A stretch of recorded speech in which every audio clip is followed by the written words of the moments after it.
Hi there everyone, my name's Wayne, I'm the Armchair Red and welcome to my channel. So today we've got the live Watchalong. Liverpool travelled to West Ham. Unfortunately Liverpool, the wheels have come off a little bit. They've only got one win in their last 4 games. If we are realists, we'd say they're out of the title race. I think all Liverpool can do now going through to the end of the season is just win all the games they have left and hope that Arsenal and Man City slip up somewhere along the line to give us some hope. That defeat to Everton in midweek was truly galling because the reality is that we needed to win that to stay in the title race. And that hasn't happened, so yes, we've got to rely on other teams doing us favours. Man City and Arsenal still have some tricky games until the end of the season. The problem is Liverpool have also got one or two tricky games towards the end of the season. And if you have a look at what our problem is at the moment, we are just not putting the ball away in terms of putting our chances away. You know, the stat that was flashed up before the game started was all the Liverpool strikers and their XG for the season compared to how many they've actually scored. And we only have one striker that's positive out of all of our front five, and that was Diogo Jota. Salah was there and thereabouts, Gakpo was there and thereabouts, but Darwin Núñez has scored 5 goals less than he probably should have been at this point in the season, and that's what's hurting us at the moment because we're not putting our chances away. We never put our chances away against Crystal Palace, we didn't do it against Everton, and Klopp's made lots of changes today. So we've got Alexander-Arnold, Kwanzaa, Van Dijk and Robertson as the back line. We've got McAllister, Endo and Gravenberch in midfield. And up front, we've got Elliott, Gakpo and Diaz. So Szoboszlai, Núñez, Jones, Mohamed Salah, Ibrahima Konate are all on the bench today. So a strong bench. I worry a little bit about Harvey Elliott playing up front in Mohamed Salah's role. But he's full of energy, and that's what Liverpool need at the moment. We need that energy because during the week, I think we tried, but I don't think some of the players tried hard enough. And it showed in the end result. You don't take your chances. You don't have all your players going at 100%. You're going to end up getting results like we got against Everton in midweek. And ultimately, it could have cost us the season. So we need a wake-up call today. We need to at least take our chances when they're presented to us. We will get chances today. West Ham are not in the greatest run at the moment. Arsenal thumped them 6-0 in one of the recent results. Both teams went out at the same stage of the Europa League. Albeit, I think West Ham went out against a better team than we did. I think Bayer Leverkusen are better than Atalanta. So, yeah, we don't have much to play for. We need to rely on other teams doing us favours. But anything is still possible. As long as it's mathematically possible, anything can happen. This is the Premier League. On any given day, the top team can beat the bottom team. We saw it with Liverpool. We saw it with Crystal Palace. We saw it with Everton. We saw it with Crystal Palace. Arsenal have got Spurs tomorrow, which is not going to be easy. Forest at home against Manchester City is a slightly easier task, I would imagine, for this weekend. But Forest are playing for their survival at the moment, you know, so they'd be willing to pull anything out of their hat to take anything from. They don't care that it's City. They just want points. They want to avoid relegation. And after all the drama in last week's game against Everton, I think they're going to want to prove a point. So it'll be very interesting if City end up going ahead early in that game, then there will be problems. But there is possibilities in every game this weekend. Just kicked off now, Liverpool playing right to left. Some early possession. Gravenberch does well to maintain possession in midfield. Roberts plays it back to Kwanzaa. It's good to have Alexander-Arnold back, I must admit. But it's almost like our downturn in form has sort of coincided since he's come back. And in theory, he should be creating more chances for us. Maybe he is, we're just not putting them away. Kwanzaa in possession at the moment.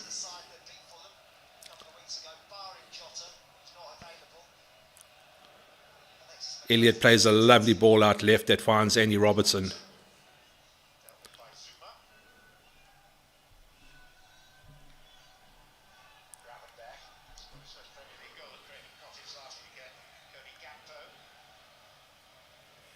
Diaz in possession at the moment, gives it to Harvey Elliott, plays it back out to Robertson on the left.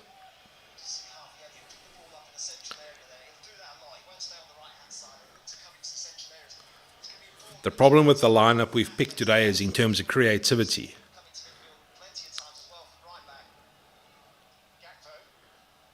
Gakpo in possession at the moment, out on the right. Feeds it to Harvey Elliott, feeds it across to Endo. He finds Diaz on the edge of the box. It's come out to Robertson on the left, back to Endo. He plays it all the way back to Van Dijk. Across to Kwanzaa. Kwanzaa feeds Trent out on the right. He plays a ball infield and Liverpool give possession away. West Ham try and break, but Kwanzaa cleans up at the back.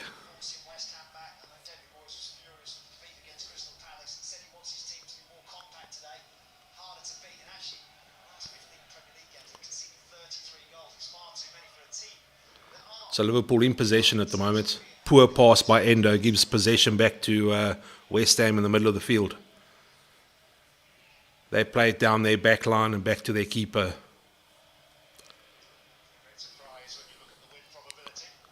He tries to play out from the back, but it's gone out for a Liverpool throw. Robertson takes it quickly, gives it through to Van Dijk. Bit of interplay between Endo and Robertson. He plays it across to Trent. Trent feeds Kwanzaa, who's got a lot of space in front of him. Galloping forward. Still galloping forward. Plays it out to Elliott on the right. Cross comes into the box. And my feed disappears. Really?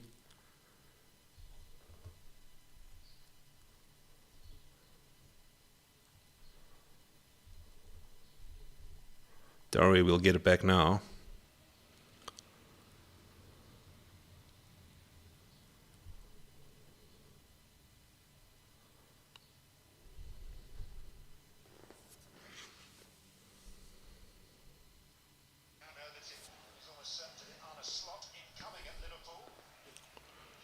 Okay, plays back.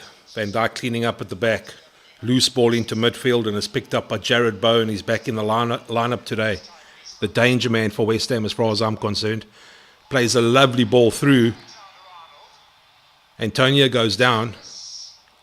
Oh, gets a good cross into the box, but Kwanzaa gets there just ahead of the West Ham striker. Kudos running circles around the Liverpool players there.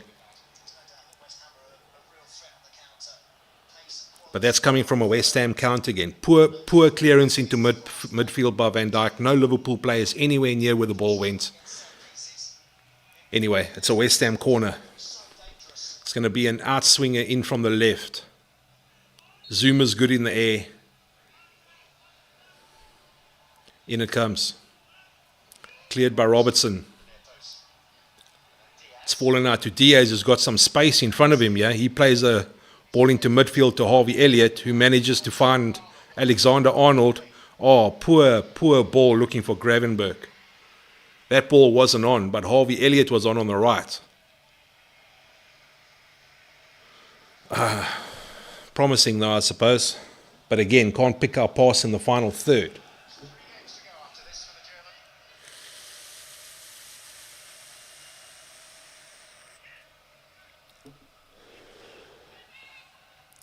Van Dijk clears.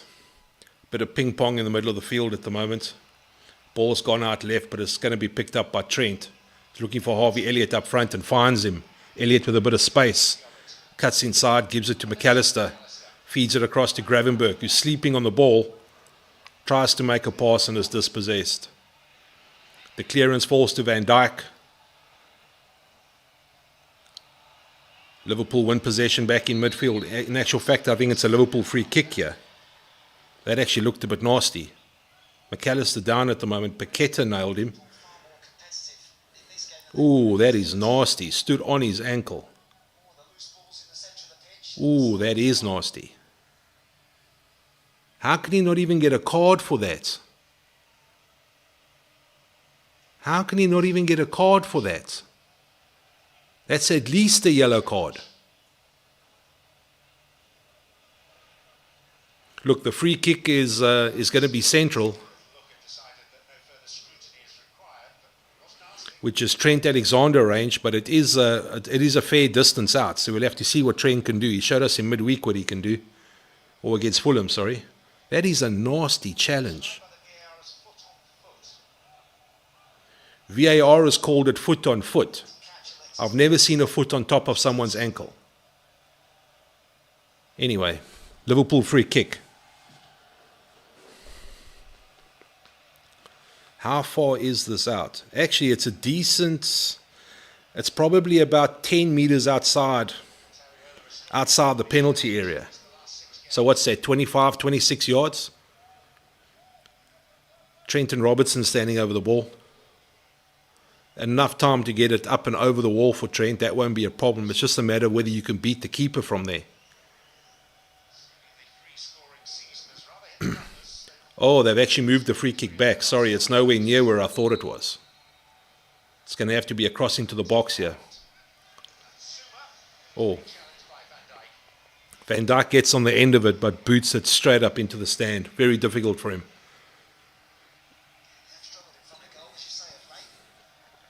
Should have landed on his head, but he had to end up trying to play it with his foot. If he got his head to it, he could have hit it across goal, at least.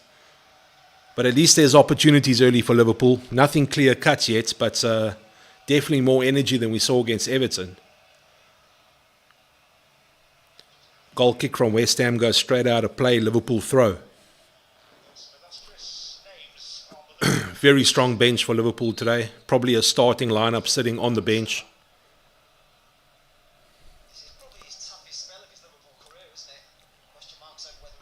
Interesting talk in midweek or even before this game as to whether Salah is going to be at Liverpool next season.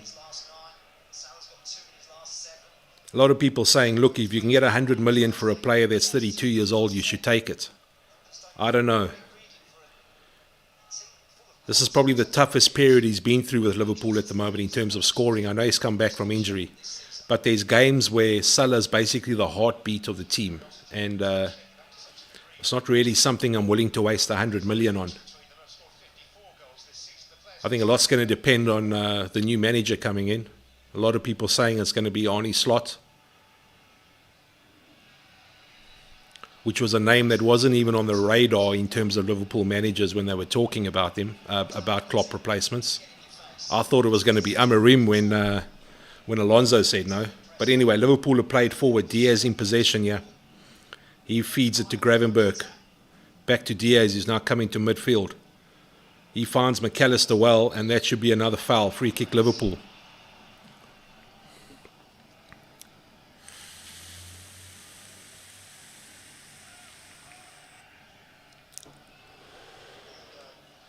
Liverpool take it quickly. It's come out to Harvey Elliott on the right. I think Liverpool took the free kick too quickly because all the West Ham players are on top of them now. Makes no sense that, but anyway. Quansah in possession now. Finds McAllister. Oh, Diaz has done well in the box. He turned the defender on the edge of the box, made it into the area, went down under a challenge, but there's not a lot of appeal from anyone at the moment. Very good turn on the edge of the area there. Quansah feeds it out to Elliott on the right. Trent to Endo to Quansah. Oh, Harvey Elliott. Good tackle on Harvey Elliott, but the ball's come back to Liverpool. Robertson gives it to Diaz. Gakpo out on the left at the moment. He cuts in field. Leaves it for Trent. Finds Diaz again. Feeds it to Robertson on the left. Crossing to the box. Oh, it's going to fall to Harvey Elliott. Oh, side netting. Man. He had the whole fucking goal to hit. So the cross comes into the box. It's just too high for Gakpo. Falls to Elliott on the far post. No one in sight. Look, it's a tight angle, but at least hit the target. He's hit the side netting.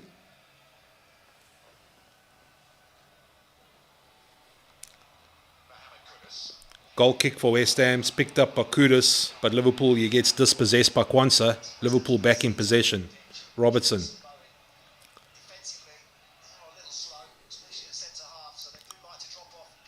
Oh, McAllister tries a tricky pass into midfield, gets dispossessed, and here comes Jared Bowen. Still Jared Bowen. Still Jared Bowen. Feeds Kudos on the left-hand side of the box. Cross comes in. West Ham corner. A lot of pace in this West Ham front line. Bowen and Kudos. Antonio's not a slouch on his day either. Proper nutmeg on McAllister in midfield as well.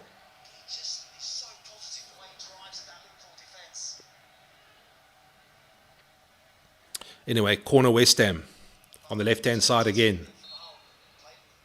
It's going to be another outswinger. In it comes. Ooh. It is cleared by Liverpool eventually. Liverpool throw.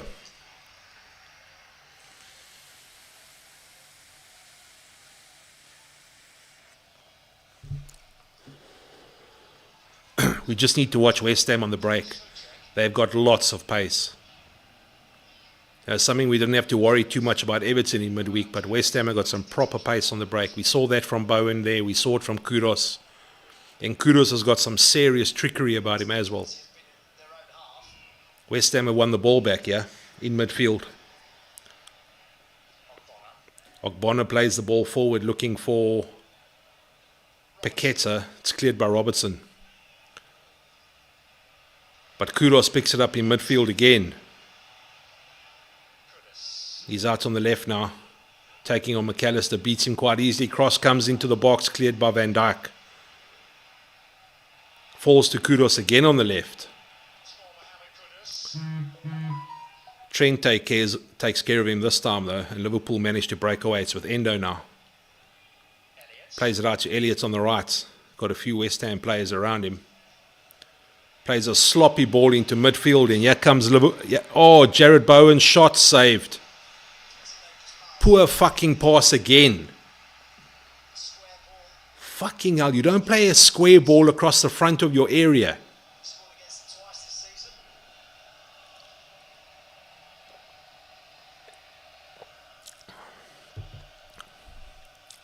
Anyway, Liverpool playing out from the back. It's with Endo at the moment.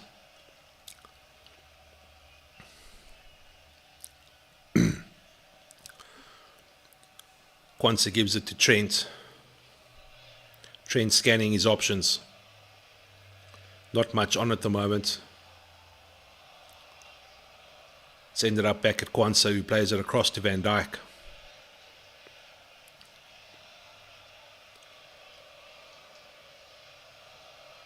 Trent in his normal position now plays the ball forward.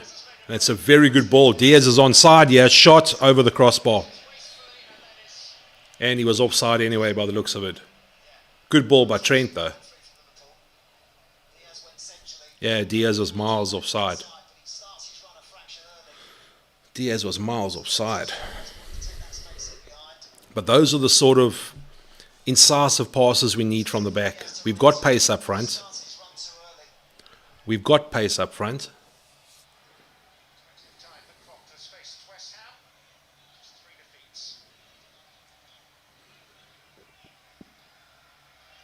West Ham boot the ball forward. It's picked up by Robertson.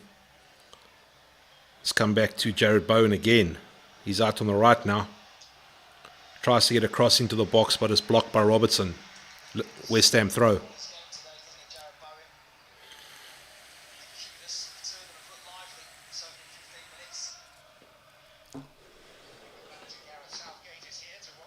Looks like it's Sufal with the throw. Yeah. He's going for a long throw. How far does it get into the box? Oh, pretty decently. West Ham won the first header, and then it popped into no man's land, and it's picked up by Ellison. Doesn't bode very well, really. But West Ham in possession again with Zuma at the back.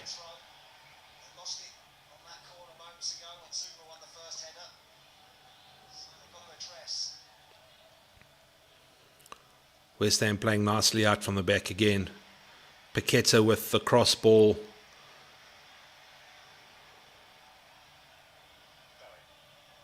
Jared Bowen again, back to Paqueta. West Ham having a little spell of possession, yeah.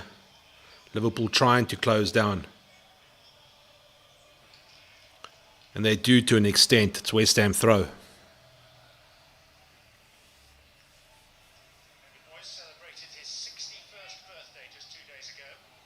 Actually, it's a Liverpool throw. Robertson finds McAllister in midfield. Quansah plays it out to Trent, who's got a bit of space on the right, but he plays it back to Quansah. Quansah finds McAllister. Liverpool in possession. Gravenberch, oh, he tried to play it across the face of goal, but just too close to the keeper. Elliott did well to win possession back for us there. You could see what he was trying to do, but it turned more into a shot than it did a cross.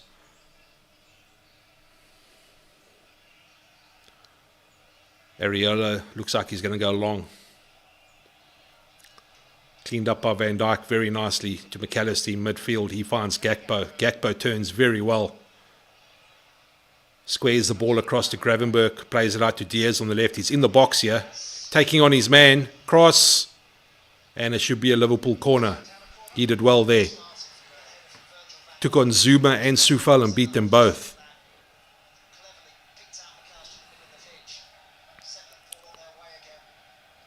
Robertson with the corner. It's going to be an outswinger.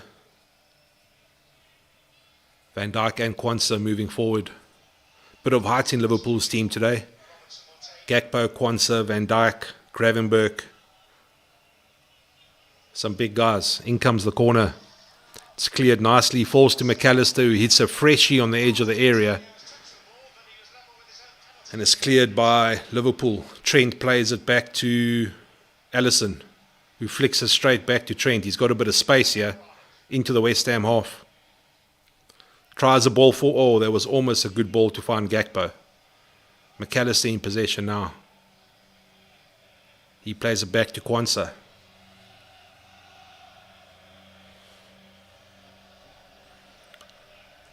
Endo to Gravenberch. Endo finds Elliott, who lays it off to absolutely no one. And here comes Kudos again. Oh, Endo got back very well there. Ran him down, dispossessed him. Trent in possession. Plays it out to Quansah. Back with Trent. They're going to have to go back to Alisson here, I think. Oh no.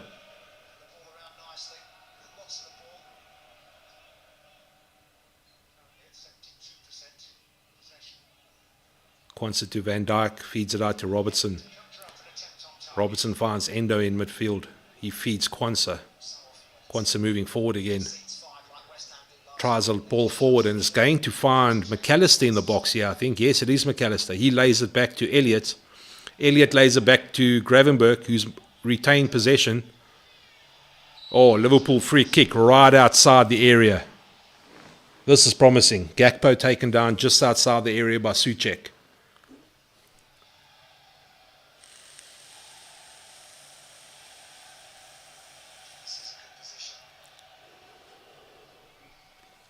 Now this is prime Trent territory.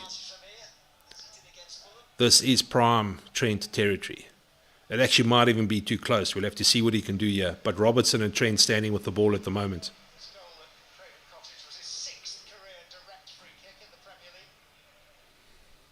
So the commentator is saying that Trent's hit 6 direct free kicks in his career with Liverpool so far. Let's hope we can get another 7 today.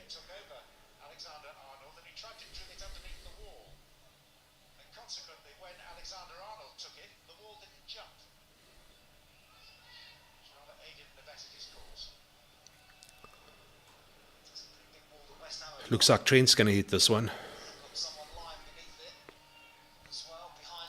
Actually, no. This is a good area for Trent. Top left-hand corner again. It's just asking for it. Trent. Oh, just over the crossbar. I think Areola would have got there. It was a bit central, actually. He didn't get enough whip on it. But good attempt. Just getting his sighters. Just getting a sighter, that's fine.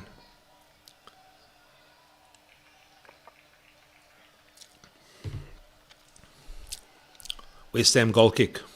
Keeper goes long. It's won by Kwanzaa. Elliott manages to win it upfield. Comes to Gakpo. Tries to flick it on to Diaz. Oh, very poor back pass. Here comes Bowen. Feeds it through. Kwanzaa marshals his man very well. It was Paquetá storming through the middle onto the end of a Jared Bowen ball.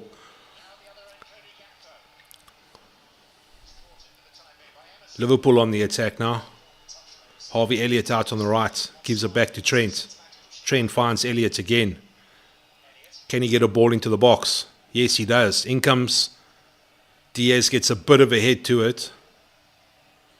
Bit of head ping pong. Diaz right in the corner with the ball now. The best he can win here is a corner, I think. It's gone for a West Ham throw.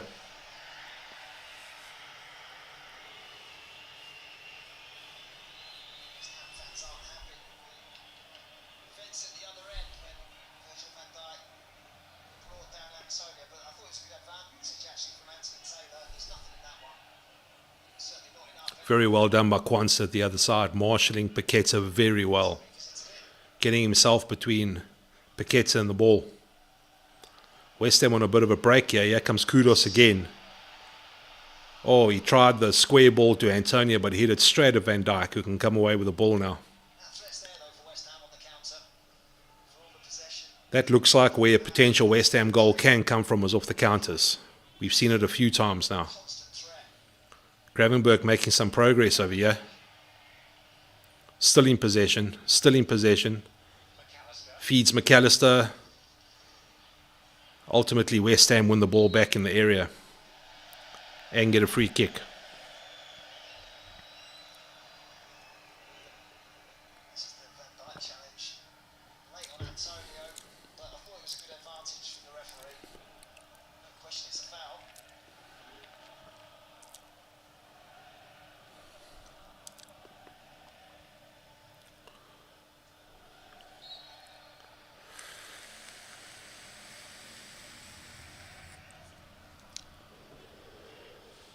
Areola takes the free kick. It's not the greatest one, so West Ham forced to go back to the keeper, who tries to go long now. And all he's done is find McAllister in midfield. Oh, Elliott gives the ball away. Come on, man.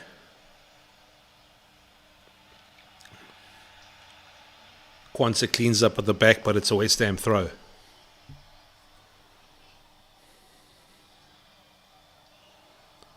McAllister did well to find Elliott there, but I don't know what the fuck he tried to do, but he gave the ball away. West Ham throw.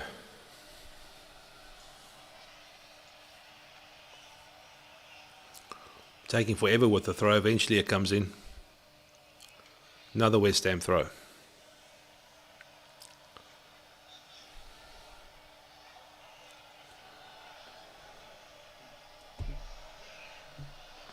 Antonio with the throw this time. Looks like he's going to try and go long. Ogbonna, everyone going forward, so they've obviously got some faith that he can get it that far. Oh, he dummies them. Takes a short to Bowen. He might be able to get a ball into the box here. He does, but it's cleared by Kwanzaa. Another West Ham throw.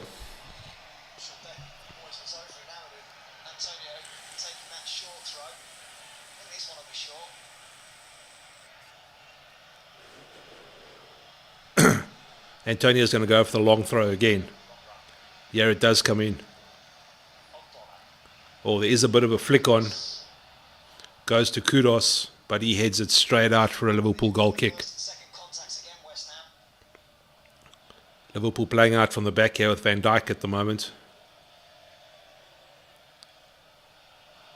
Kwanzaa in possession now. So 25 minutes gone in the game. Not much has really happened, to be honest with you. So in my armchair challenge this week, Alafi Andreas, the subscriber that I'm going up against in the challenge this week, called this game as a 1-0 to Liverpool. If I remember correctly, I think I went 2-1, but both of us have gone for Liverpool wins. Oh, Endo does well in midfield. wins the battle against two West Ham players. Ball comes in for Diaz. Oh, that's got to be a Liverpool penalty. Yes, it.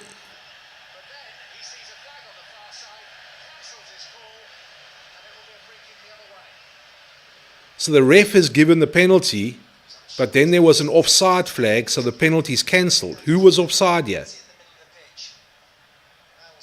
Oh, fuck, he is offside again.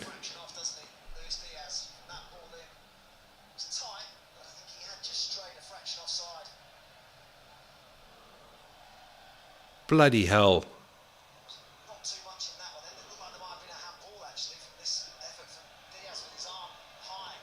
There's a foul, there's a handball, there's all sorts of things in the area, but by the looks of it, it's all going to be negated by an offside flag.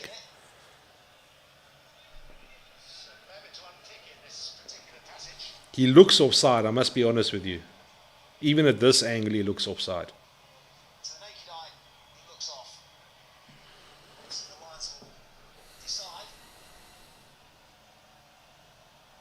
It looks offside. If it's not offside, it's a penalty.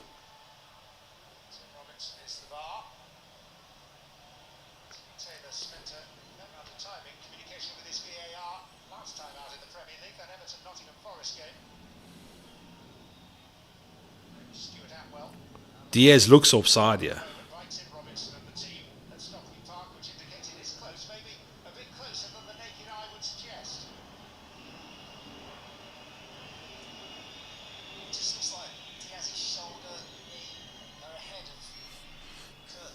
Come guys, it's offside, let's just play on.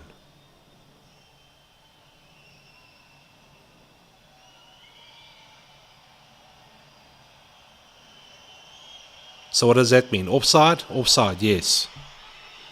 Let's just carry on. Fuck, it took long enough.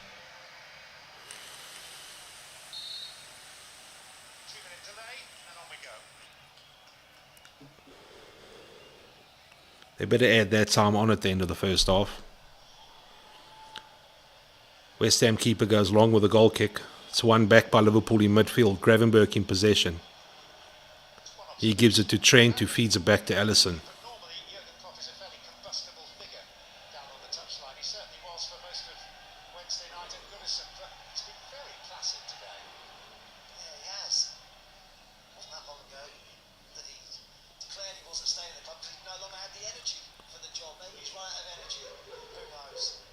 Bit of ping pong in the midfield here. Robertson boots it forward. Oh, flick on by Gakpo. It's fallen to Alexander-Arnold here, who shoots straight at Areola, who fists it out. Crossing by Robertson. Cleared, comes back to Trent again. Trent, another cross. Oh. Ping pong in the penalty area at the moment, but West Ham eventually clear it. Sorry, I just got too excited there. Kudos on the breakaway, yeah? And Endo's going to get a yellow card. Fuck.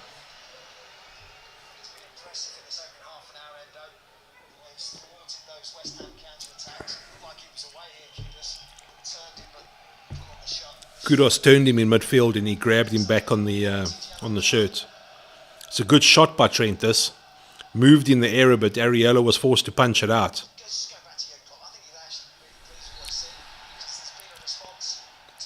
Another West Ham free kick.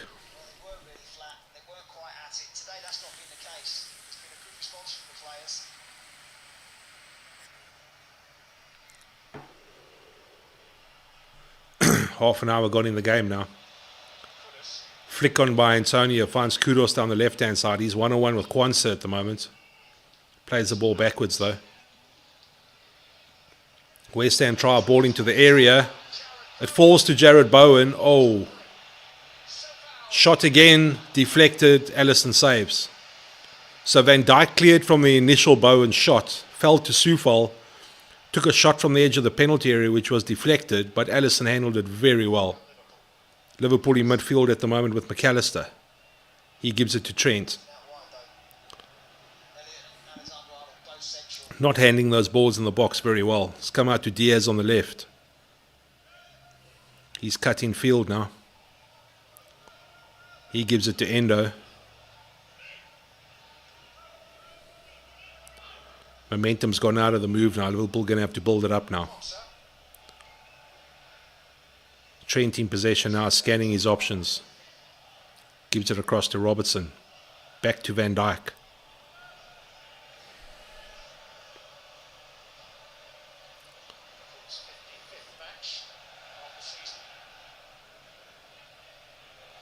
Still down the back line. Okay, now Gravenberg's got it on the left, making a bit of forward progress here. Cuts in field. Feeds it out to Diaz on the left, who's got Sofal in front of him. Wants to take him on. Gets across into the area, but it's cleared by Ogbonna. It's come back out to Robertson. Van Dijk in possession. Back to Robertson.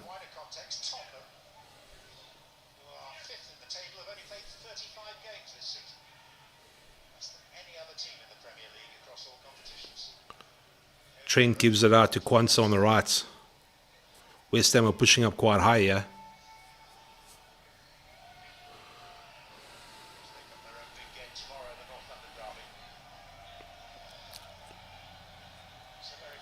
Come on, guys. Down the back line all the time.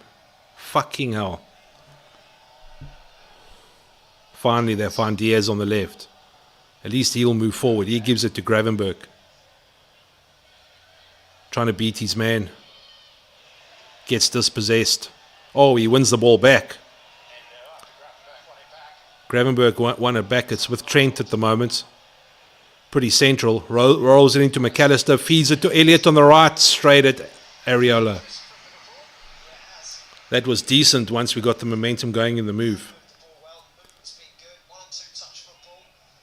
But Elliott sort of just hit it straight at the keeper. At least he hit at the target this time. Areola goes long from the goal kick. It's won well by Kwanzaa. Free kick Liverpool, West Ham offside.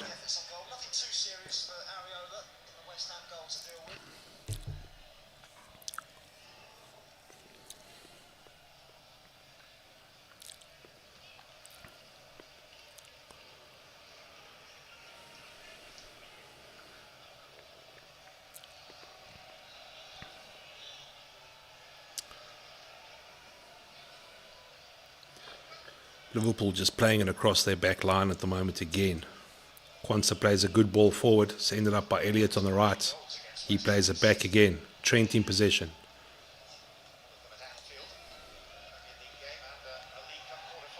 Now it's back at Allison.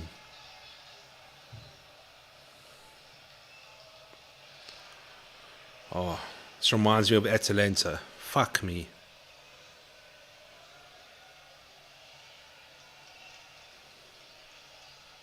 Still in Liverpool's back line.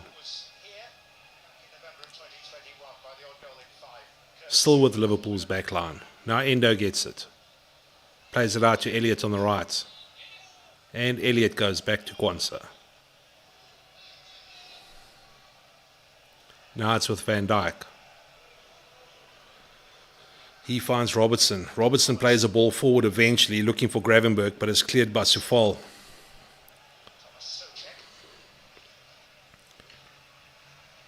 Areola could have picked the ball up there. Gave it to Sofal, who's made quite a bit of progress over here. Now it's with Bowen. He gets dispossessed. It's picked up by McAllister, feeds it to Robertson. Liverpool. Can he get a ball into the box? In it comes. Cut out just in front of...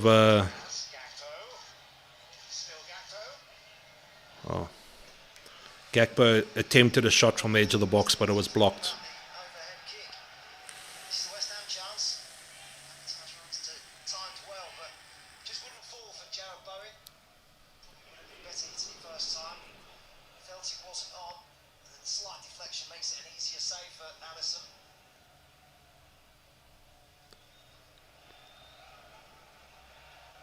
Van Dijk in possession at the moment. There hasn't been much from Liverpool, I must admit. It's been a poor game, actually.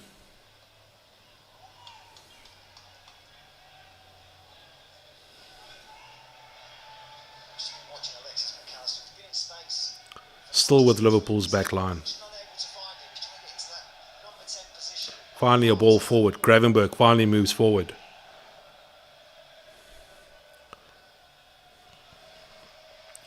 Tries to find Diaz, but it's cut out. Liverpool throw. Alvarez cut it out. He's been a good player for West Ham, Edson Alvarez.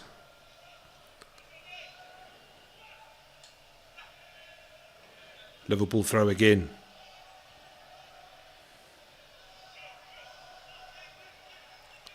Back with Van Dijk.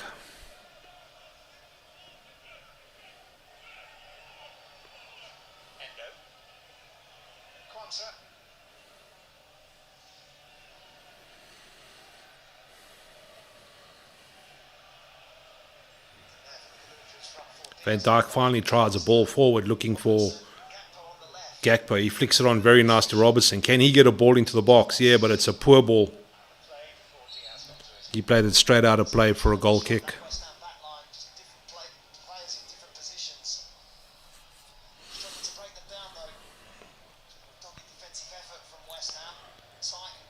It's almost like Liverpool feel they don't have much to play for at the moment. Fuck, guys, you never know what happens.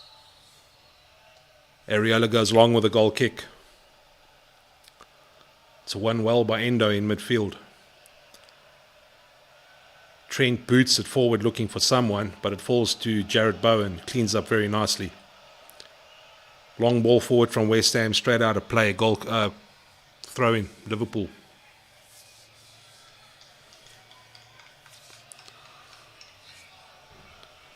No creativity, no ideas at the moment. But Gravenberch probably looks like the only player that can do something when he gets the ball, him and Luis Diaz.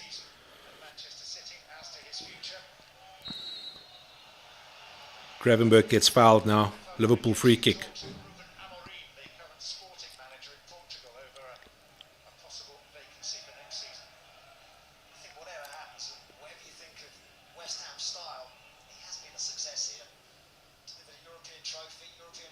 Van Dijk in possession. Ball goes forward, picked up by Gravenberch. Cuts in field a little bit. But he feeds it back to Kwanzaa, gives it to Trent, scanning his options, plays the ball forward. It's a good ball. It's picked up by McAllister, who's right edge of the box at the moment. Cross comes in. Diaz picks it up. He lays it off to Gakpo, who fucking hits row Z. Diaz did well there. McAllister did well to get a cross in. Diaz picks it up, squares it to Gakpo. Miles wide, miles too high. He was trying to hit it in the goal at fucking Tottenham Hotspur Stadium. But anyway. Goal kick West Ham. So just a reminder, we've got Salah, Szoboszlai and Nunes on the bench today. Jota's out injured again, unfortunately.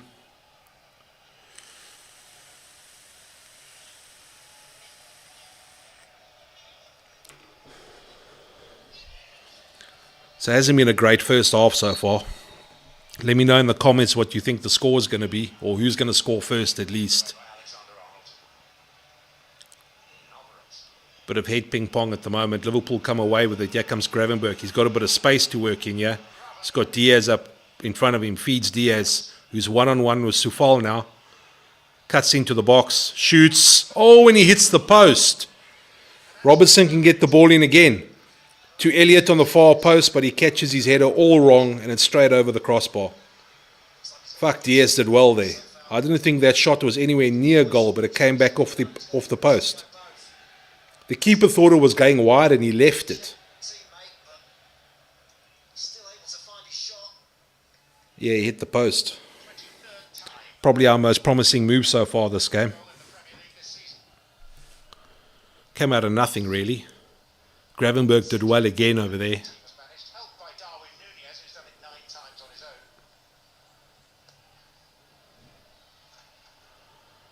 Goalkeeper goes long with a goal kick. Bit of ping pong in midfield here again. Van Dijk cleans up. Boots the ball forward looking for Diaz. Awkward bounce, but Soufal does very well. Comes away with the ball. He now plays it long, looking for Jared Bowen.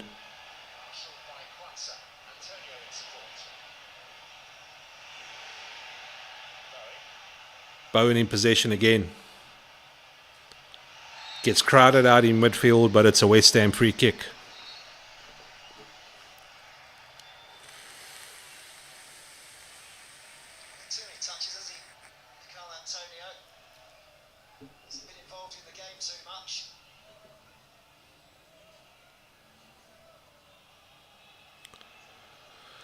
West Ham free kick quite far out here. They're going to have to cross it in, chip it into the box here. Bowen over the ball. Liverpool haven't looked great when balls have come into the box so far. West Ham are also a big team, so you're going to have to watch this. Ogbono, McCall, Kudos, Zuma, Antonio.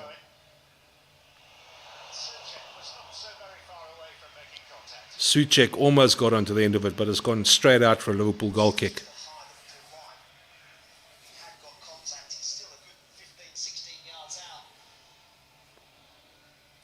Handled well, I suppose, at the end. Liverpool trying to play out from... Oh, poor pass.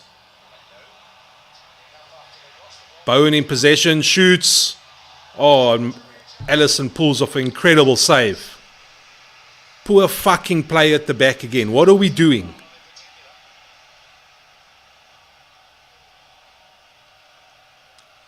Deflected shot from Bowen off Van Dijk. Wrong foots Allison entirely. There it is. Fucking hell.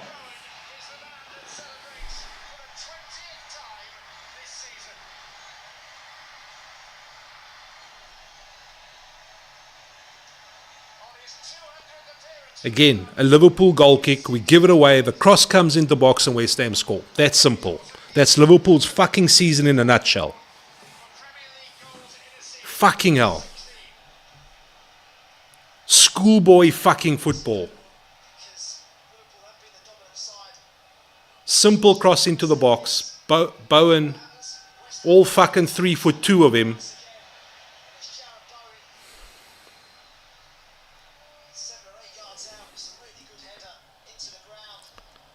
Good header, but man, there's not... Yeah. 1-0 West Ham just before the break.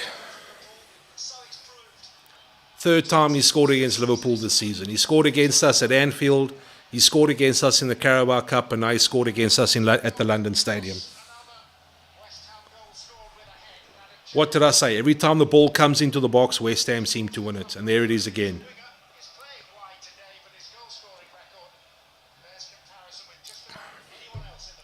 Bloody hell. Liverpool season fucking going from bad to worse. We need change at half time.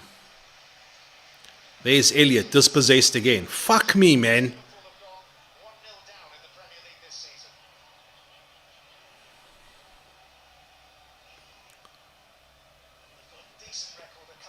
West Ham are playing like they're challenging for the league.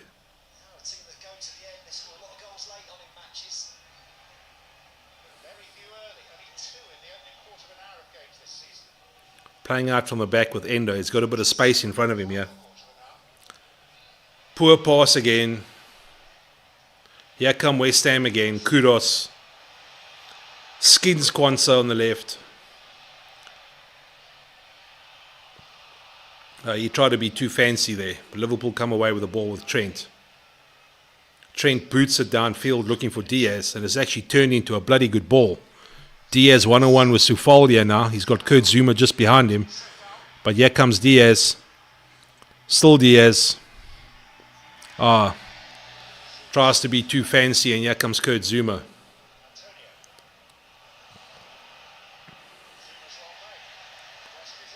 West Ham still in possession. Now everyone's running at Liverpool. Here goes the fucking left back. Finally dispossessed.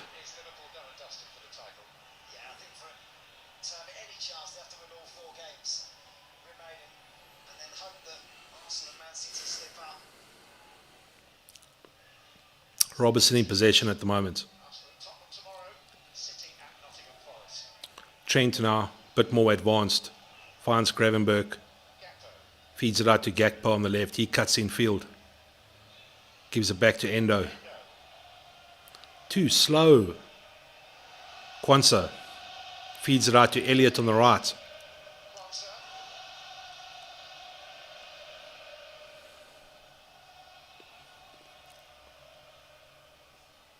Endo dispossessed in midfield. Here come West Ham again. Kudos, good challenge from Kwanzaa. Gets in there very quickly. It's fallen to Elliott on the right. Liverpool throw in. Fucking hell.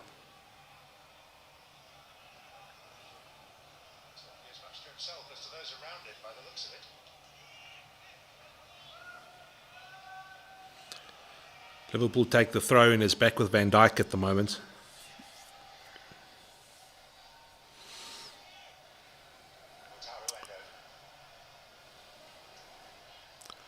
Kwanzaa gives it out to Trent. He can get the ball in now. In, good ball. Oh, headed by Bonner straight into Elliott and off Elliott over the crossbar. West Ham goal kick. We're going to need a fucking piece of luck like that to get a goal at the moment. Heads it straight into Elliott over the crossbar.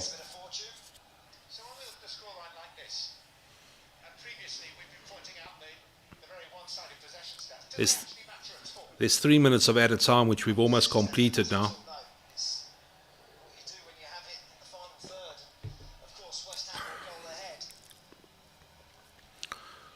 West Ham go along with the goal kick again. Have got possession. Yes, Kudos on the left. Running at Kwanzaa. Kwanzaa holds him up slightly.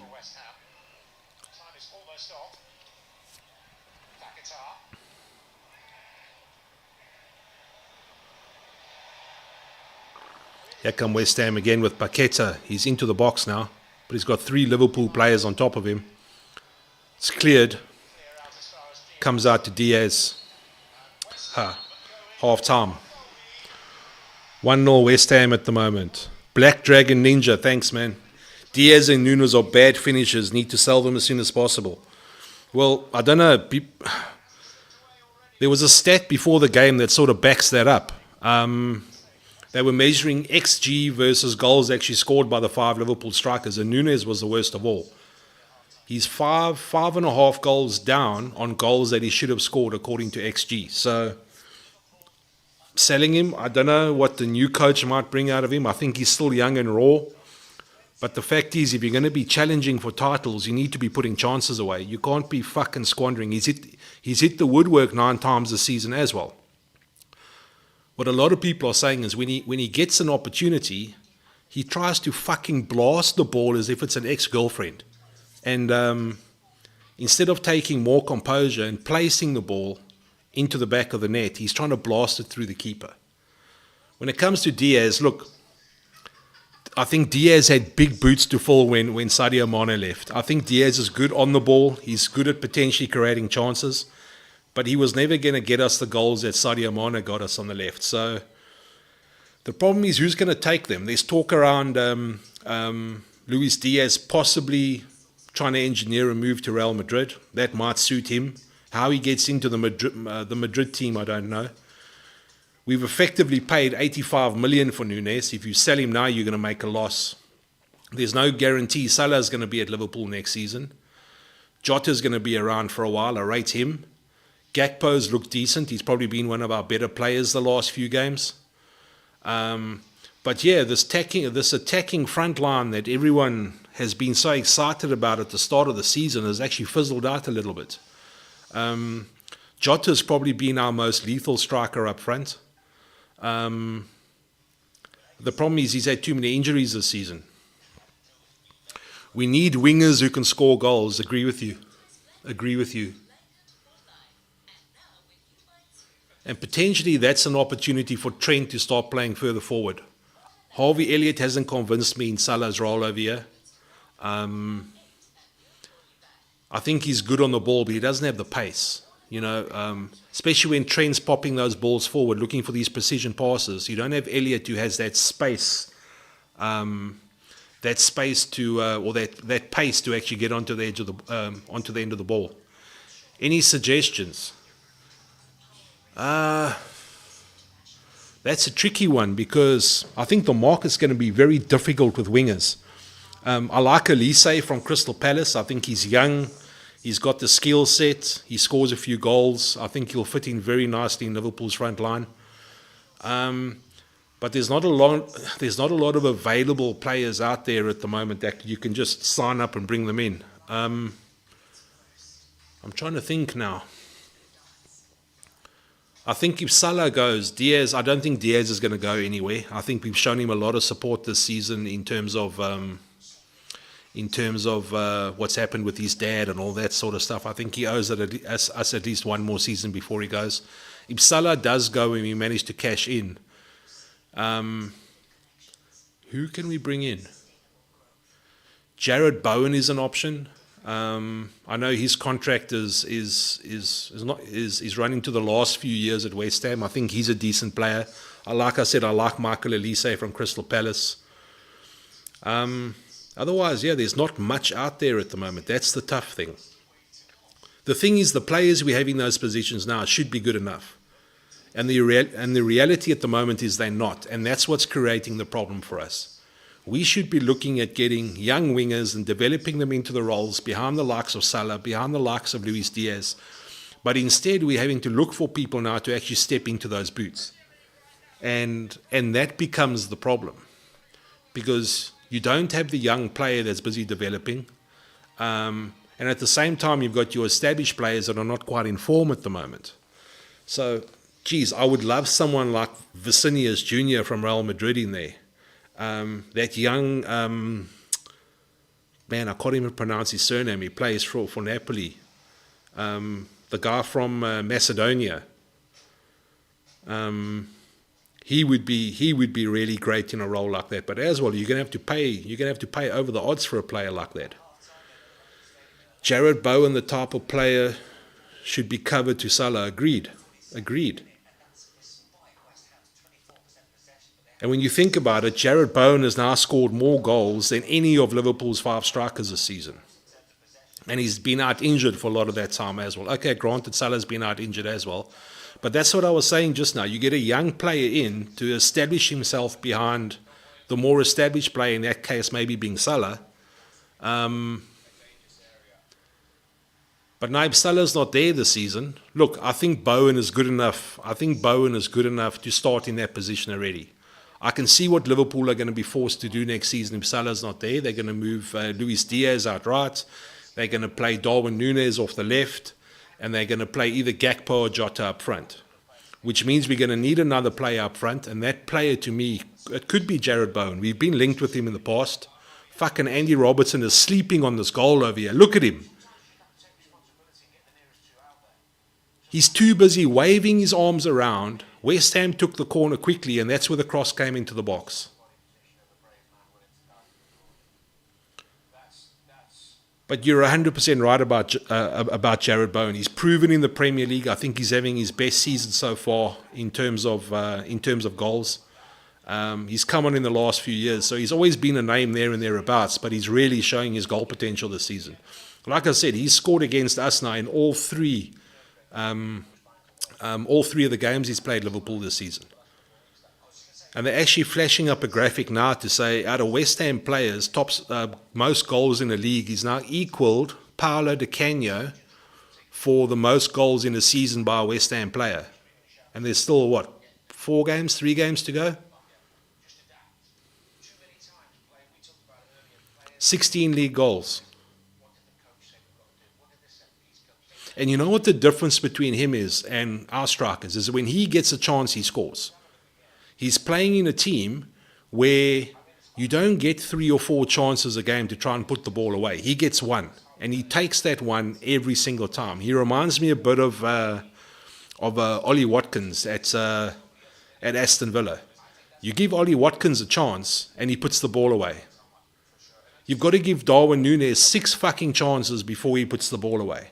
And the problem is you're going to get games where you're only going to get 1 or 2 chances, And you can't afford to be missing them. Salah's been guilty of late as well. I mean, his last 2 goals he scored have been penalties from open play. I can remember the game against Fulham. I mean, he should have lobbed that keeper straight after we scored the first goal. Here's Harvey Elliott hitting the side netting again.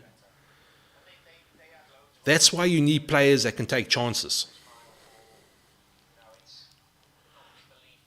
We've got the exciting players. We've got the guys that create chances. I mean, what do they call Nunes? The agent of chaos. But fucking hell, he's more chaos to himself at the moment because he cannot put the ball in the back of the net. Bowen gets 1 chance, Bowen scores. Ollie Watkins gets 1 chance, Ollie Watkins scores. Even someone like Mikel Antonio. You give Mikel Antonio 1 chance a game, he scores. Nunes is becoming the fucking Nicholas Jackson of Liverpool.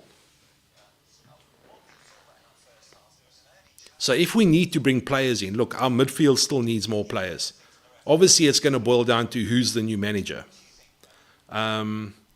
If it is Slot, like everyone says it is, and all this compensation fees being agreed, then so be it. Let Slot come in. The manager pool is not very big at the moment in terms of managers available to be able to come in and take over from Klopp anyway. So you need to see what's the best out there. Alonso's not available. I quite like the sounds of Ruben Amorim. I must admit, Arne Slot came in from nowhere.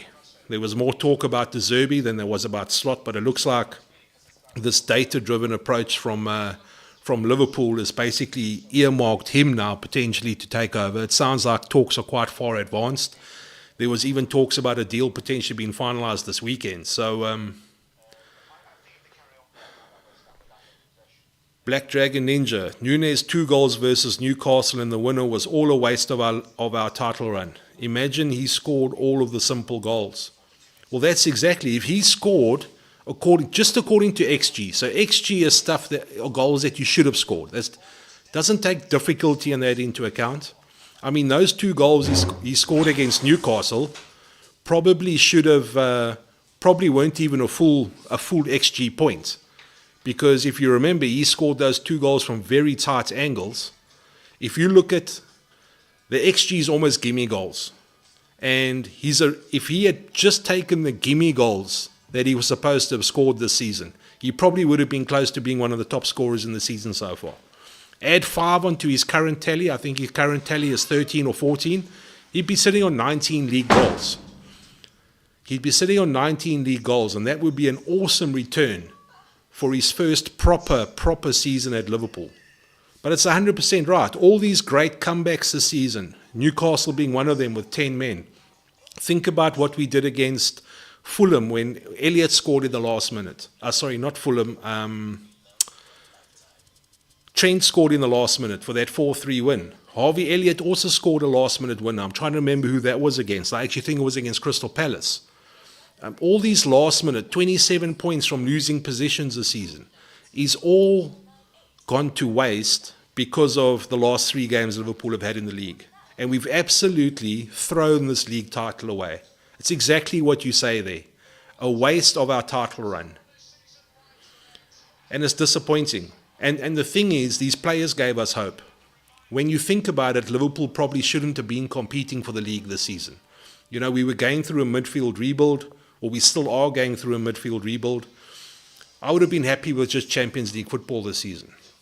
The fact is, the players have given us so much hope, and Klopp's fairy tale run-in has given the supporters like us so much hope that now, when some of these players' true colours come out in the last few games and we're not able to put chances away, all of that is for absolutely zilch.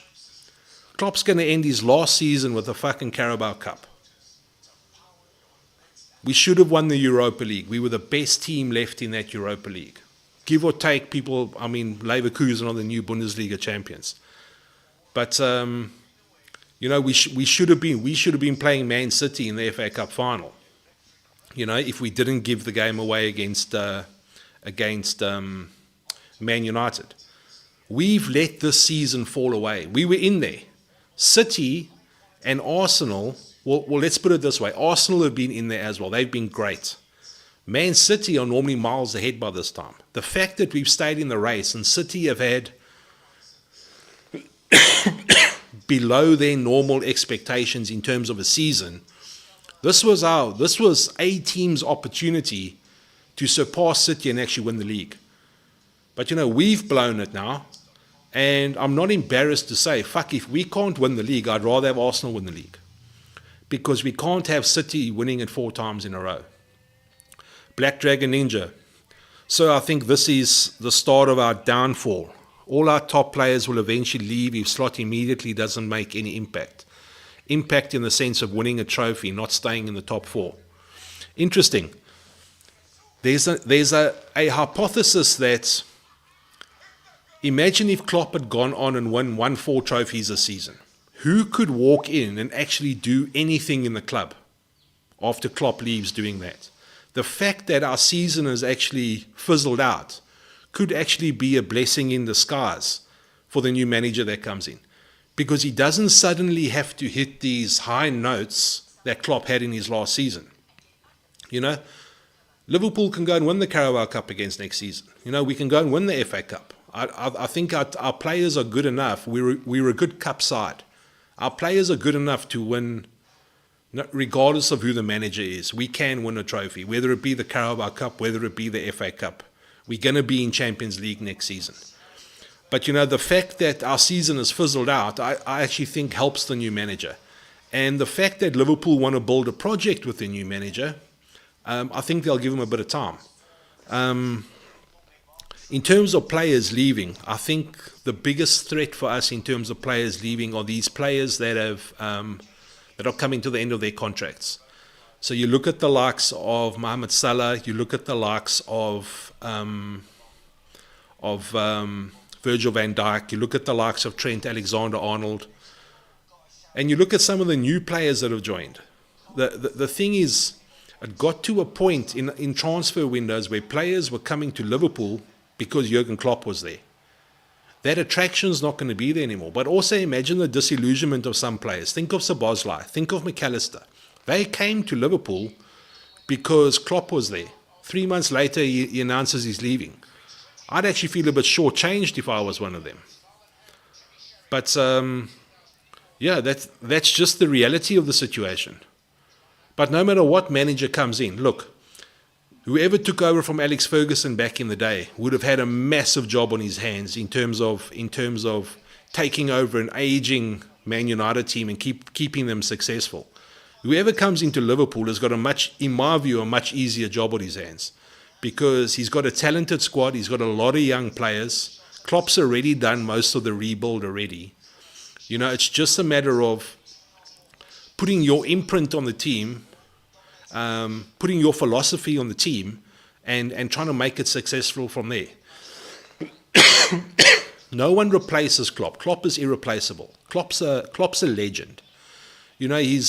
He's one of the 2 or 3 best football managers, I think, of the modern era. Best football managers of the modern era. You don't just go out and find someone.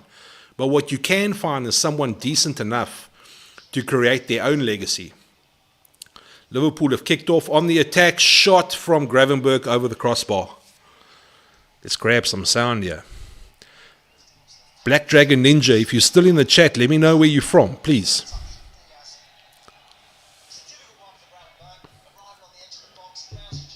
Guys, let me know what's going to happen in this game. I'm a bit irritated that we 1-0 down at halftime. I've been talking so much crap, I forgot to put my timer on.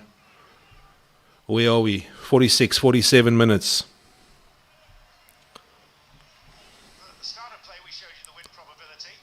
And guys, if you haven't subscribed to the channel, do me a favor, hit that subscribe button. It will be greatly appreciated. It costs you nothing. I really enjoy what I'm doing. And we're going on a bit of a journey on this channel. Like all the other subscribers know that have already subscribed, we're going on a journey with this channel. Very modest, as you can see, but it's just for the love of the game. It's for the love of Liverpool. And hit that subscribe button and help me on my journey. I'd appreciate it. Here come Liverpool again. Robertson on the left. Finds Diaz in the box. Gives it back to Robertson. He has a chance to get the Ball back into the box. Cross comes in. Oh, Gakpo got it across the face of goal, but it gets cleared. Oh. West Ham almost hit Liverpool on the break. I am from Bharat in India. Well done. Welcome, my friend. I appreciate it. It's nice having some viewers from India. Oh, Liverpool have scored! Out of nowhere. Andy Robertson.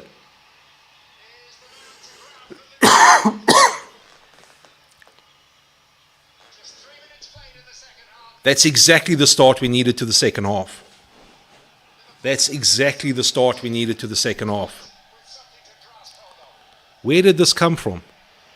Took the ball on his right, flicked it with his left. Oh, Areola should have done better.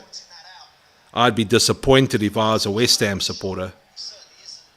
But what's the difference? He got a chance and he got a shot on goal. That's all you can ask for. And it takes our fucking, left back to do that. 1-1. Just the start we needed for the second half. So you're from India, that's awesome. So a few years ago I had the opportunity to work in Saudi Arabia for a few years. And I got to work with a lot of your countrymen. Very, very nice people. Where's the place a lot of them said they came from? Kerala, I think it was. A lot of the guys I worked with were from Kerala. Very nice guys. So big up. Thank you very much for the support. West Ham have a corner, yeah? Actually, it's a free kick. Kudos going to whip in a free kick from the left. It's going to be an outswinger. The last thing you want to do is concede a goal straight after you've scored one. I'll chat about Slot just now. Let's hope he'll slot right in. Kudos with the free kick.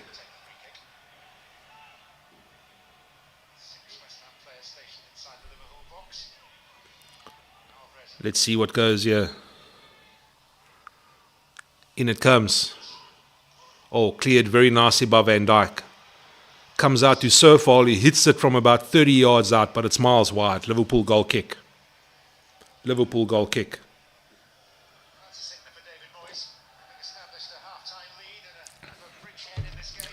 Klopp in his halftime talk would have said, guys, we need to get a goal early in the second half. If we do that, we can get back in this game. And that's exactly what's happened. I called a 2-1 in this game. Let's see what happens. Liverpool playing out from the back now. Trent closed down. Liverpool throw.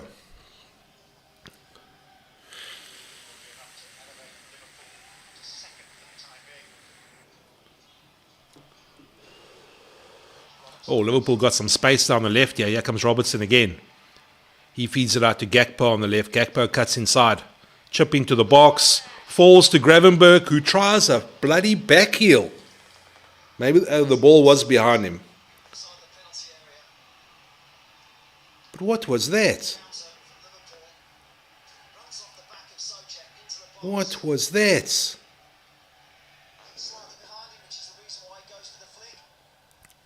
No, it wasn't slightly behind him. He could have swung with his left foot. Come on, guys. It's not a charity game, this.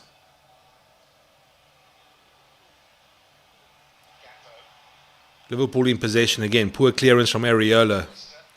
Oh, Trent takes a shot, deflection, Liverpool corner.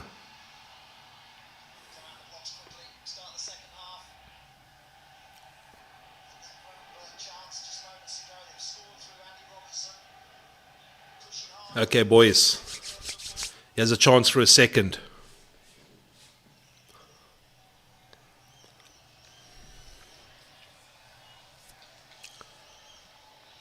Van Dijk wants to coming forward.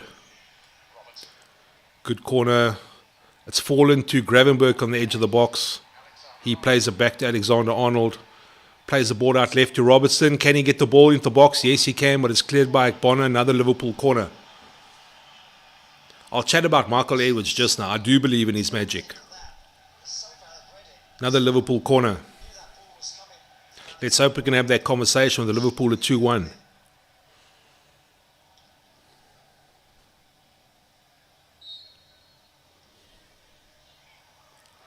The last corner was good. Come Robertson. In it comes. Good corner again. Cleared by Zuma quite easily. And it's gone out for a goal kick. Ricochet off a Liverpool player. West Ham goal kick. Yes, Michael Edwards magic. I do believe in Michael Edwards magic. Liverpool tried very, very hard. This is his second stint at Liverpool. And you look at some of the signings he made in his first reign as Liverpool manager with as a director of football. And the fact that, Salah was one of his signings as well, but he's also the guy that's brought this data-driven recruitment into Liverpool. So it would have been great if him and Klopp could have worked together for longer, but I had a feeling that Liverpool brought him in knowing that Klopp was going to leave. Because if you remember when Klopp told us he was leaving, he mentioned that he had already spoken to the club. He'd already told the club in November, I think it was, that he was leaving. And I think Liverpool saw that as an opportunity to sort of rejig the entire top management of Liverpool. Good ball forward for Diaz here on the left. He's one-on-one with Zuma. He's into the box now. Oh, it's fallen. Oh, Gakpo. That was on target, but it was blocked by Bonner. That was good from Liverpool.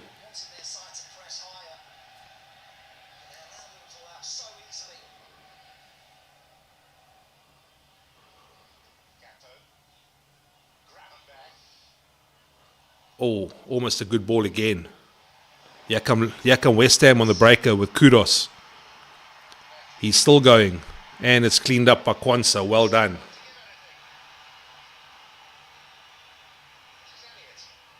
Elliott feeds it out to... Oh, Trent offside. Data-driven approach. Can you explain what specifically they see? So my understanding of this data-driven approach is that basically the club looks at what the manager wants in terms of a player and the way the manager wants to play in terms of a playing style. So for example, if they want players that press really hard, try and win the ball up the pitch, whether they are players that hold up a ball, whether they're guys that run at defense. So what they do is they feed all those metrics into a system in terms of exactly, it's almost like looking for your ideal player based on what your manager wants and based on the way he wants to play. And they feed all this data into a system, and what it does is it kicks out players based on these metrics. So a potential player in terms of his style of playing that will then be fed into the system, and the metrics will kick out how suitable a fit he is for Liverpool and for Jurgen Klopp being the manager. So it's an interesting way of doing it. So if you look like Chelsea, for example, Chelsea don't follow that approach at all. Chelsea just look at young players with potential and go and spend 100 million on them. That's basically their philosophy. The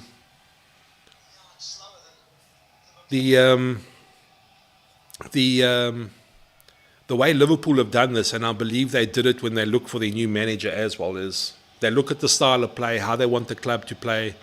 So from a manager point of view, I believe high on the list was being able to communicate in English, because I think managing that relationship with the media in England is quite important.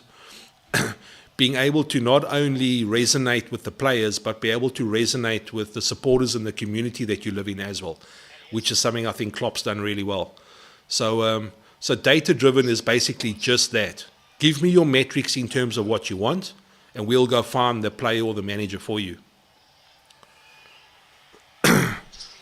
System, do you mean software? I actually do believe they have a program that they put all this information into, in terms of almost like a massive search engine of qualities of what they're looking for, and the search engine kicks out potential results. So I don't think it has a whole database of players in there, but you find who you want and you rate him according to this metric, and then it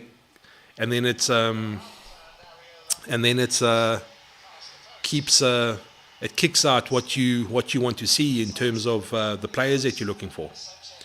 Juju, welcome to the chat. Keep Chelsea's name out of your mouth. Look, I don't know if you're a Chelsea supporter, but I wasn't talking bad of them. I was just saying they follow a different approach in terms of how they recruit players.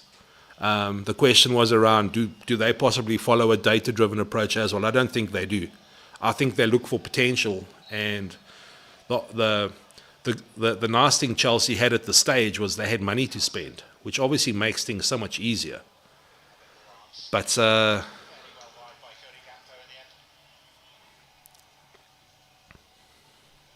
and sometimes that pays off. I mean, Cole Palmer's, I think, is an incredible player. You bought him. Chelsea bought Cole Palmer from Man City for 40 million. You couldn't buy him for twice that now. So that's one of the success story in terms of following that strategy. The problem is, I think there's some challenges within the system. Edwards rejected Chelsea.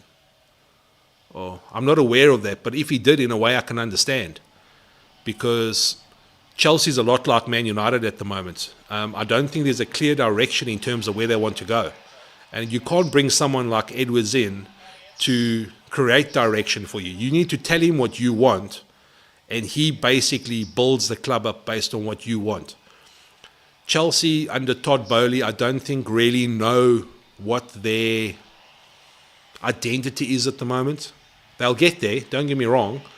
It's just very early in that reign, and I don't think Edwards wants to walk into a project that started, not a project that is starting. And the same at Man United, for example. You know, Man United, for all the players and money that they've spent, they still don't have a clear identity. I mean, you ask me how a Man United team plays, and I can't really tell you, because from one game to the next, it can be a ball of shit, or it can be something incredible. Unfortunately for them, it's been more of a ball of shit of late. But, look, I don't mind. But, you know, Edwards, I also think, has a history with Liverpool. And I think he knows what he's buying into when he came back to the club. The fact that you say he rejected Chelsea, well, look, it would have been his decision at the end of the day. But I think you're coming into a project at Liverpool that has identity. It has a philosophy in terms of what it wants to do. And it has recent success. And recent success with a lot of the current playing squad. So it could be almost easier for you to come in and imprint your success straight away, whereas going into Chelsea might take you a few years. And there's not a lot of these directors of football that get a lot of time to get things right. You know, the reality is if Chelsea do bring in a director of football, it's probably only going to be the guy after the person coming in now that's actually going to get any success. A bit like taking over from Klopp, I think. I feel a bit iffy saying this, but it might be the manager that takes over from Klopp's replacement that actually brings the true success to Liverpool, because the weight's going to be heavy on whoever that manager is that comes into Liverpool. The weight's going to be heavy on his shoulders to perform straight away. And if it doesn't happen, the pressure's going to be on early. Klopp bought himself some credit. Look, I believe this Arne Slot's quite a character as well, and I think that's what's needed. And I think a lot of Klopp's credit that we bought was around the character that he was.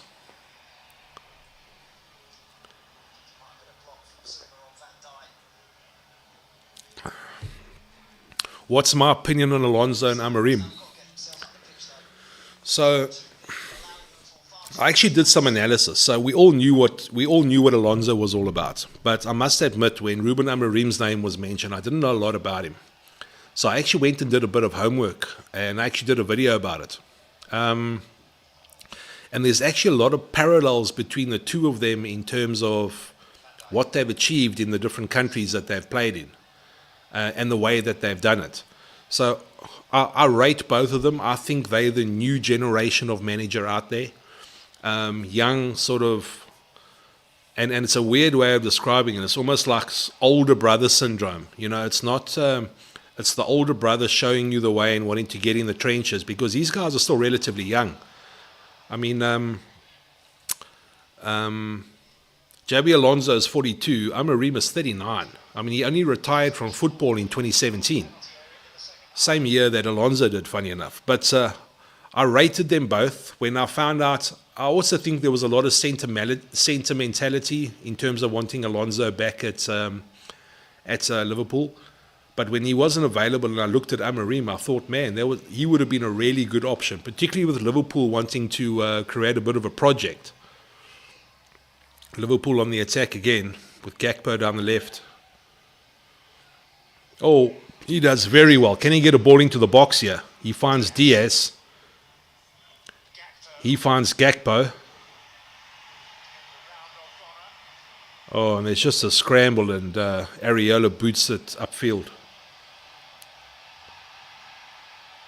And Van Dijk cleans up at the back.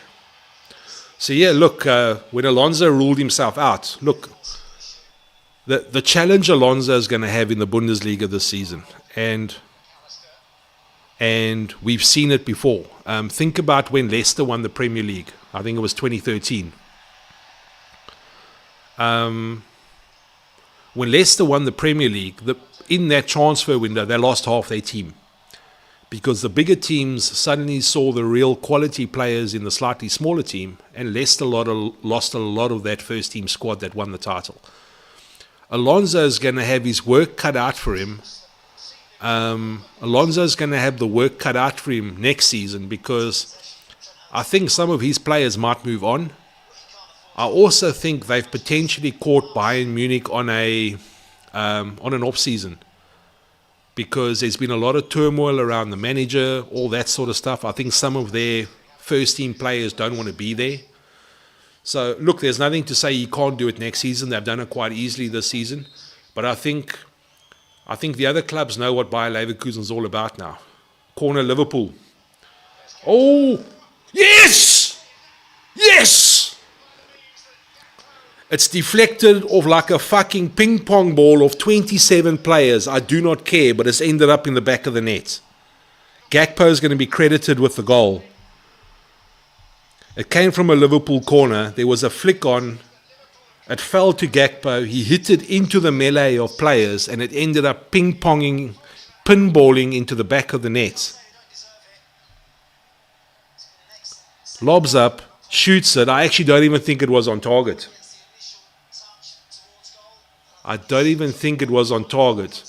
Hits Ogbonna, hits Sufal, hits Bowen, hits Souček into the back of the net. So there's Ogbonna, there's Souček. Oh, Souček hits it into the goalkeeper and it goes into the back of the goal. I'll take it, guys. I will take it. I will take it.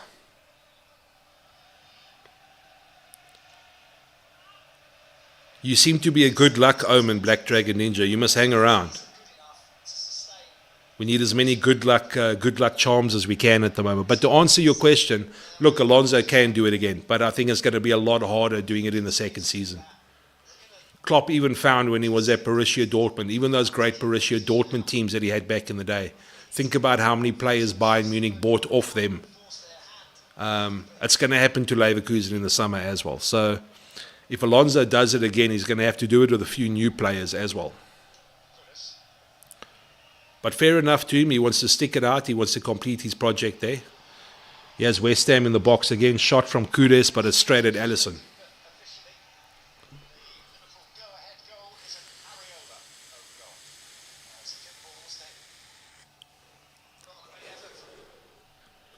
Yeah, I thought so. It's been adjudicated as an own goal.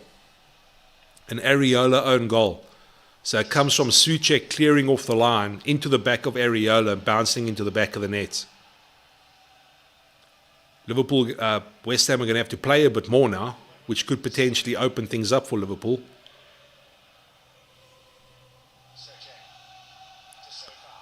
Sofal on the right-hand side. To Jared Bowen now. Cross comes into the box, cleared by Van Dijk quite easily, out for a West Ham throw. What if Alonso said no to transfer of their players for at least one more year? Look, it's easy for the manager to say nobody wants to leave, but, you know, Bayer Leverkusen are a lot like Liverpool. They're not blessed with the financial might that, say, Bayern Munich have. So if someone comes in with a proper offer of money, it's very hard to say no, because ultimately the club's got to stay above, keep its head above water at the end of the day. And if someone comes in with a big money offer on one of your players, you've got to seriously consider it. So as much as he'd like to keep players, sometimes it's beyond your control. If he had his way, he'd probably want to keep the current squad and add to it. But the reality is, I do think some of those Leverkusen players are going to be going this transfer window, and it's just the reality. We saw it happen to Leicester when they won the league. Even when Man City won the league, Mahrez was gone.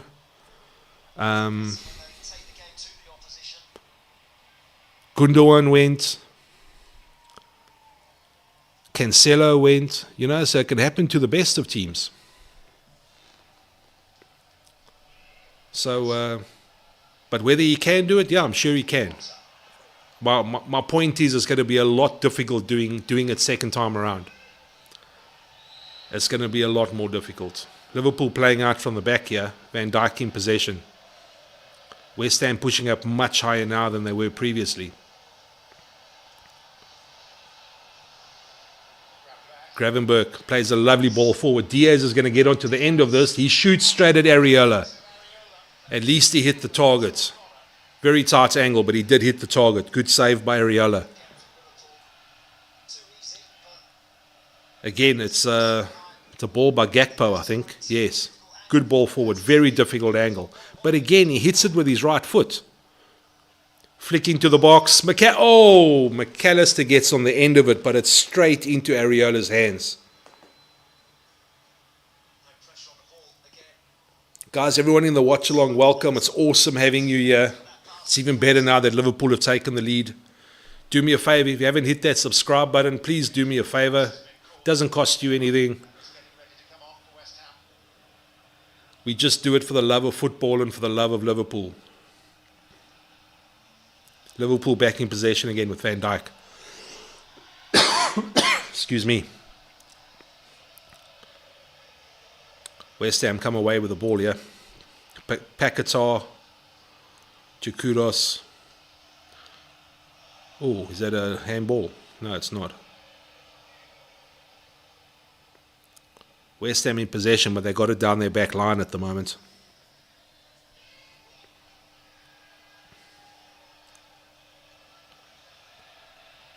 The thing about Alonso as well is I think this might have been his one and only opportunity to actually go to Liverpool, because if Slot comes in and does well, and Alonso invariably is probably going to move on after his next season at Leverkusen, I think Alonso actually wants the Real Madrid job, to be honest with you, and I think Ancelotti's gone after the end of next season.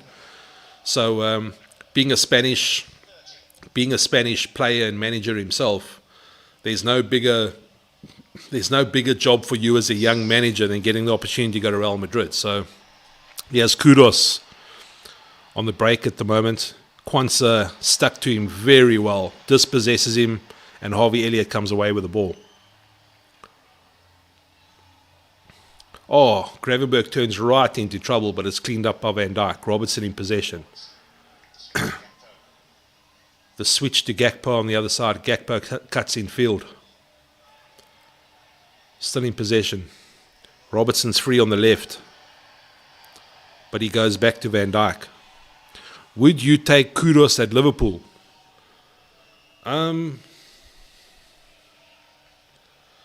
Look, he can't be any worse than what our current forwards are doing. The challenge is, it's his first season at West Ham. I think he's been a bit injury prone, to be honest with you. But he's definitely exciting when he gets on the ball. He reminds me a little bit of Michael Elise. So would I take him? It depends who leaves, I suppose, and what position he's got to play in. But he would definitely be an option. But, West Ham paid a lot of money for him as well. I don't think you would be getting him on the cheap. And I think in that sort of price range, there might be one or two better players out there. Cross comes into the box by West Ham, cleared by Van Dijk. Oh, Liverpool have a chance to break here with McAllister. He feeds Diaz down the left. He's got a bit of space here. Zuma's closing him down on the left. Oh, Diaz shoots. Brilliant save by Areola. Diaz coming to his own in the second half, but it's been 2 brilliant through balls that have found him. Oh, now the offside flag comes up. Who's that against? Oh, Gakpo. Good shot, but too close to Areola. Too close to Areola. So, yeah, look, I think he's a decent player. I think there's a few players like him out there at the moment. He's got the pace. He's probably not as physical as someone like a Darwin Núñez. But the danger man's come onto the field now as far as West Ham are concerned. James Ward-Prowse on with that wand of a left foot that he's got. Wand of a right foot, sorry.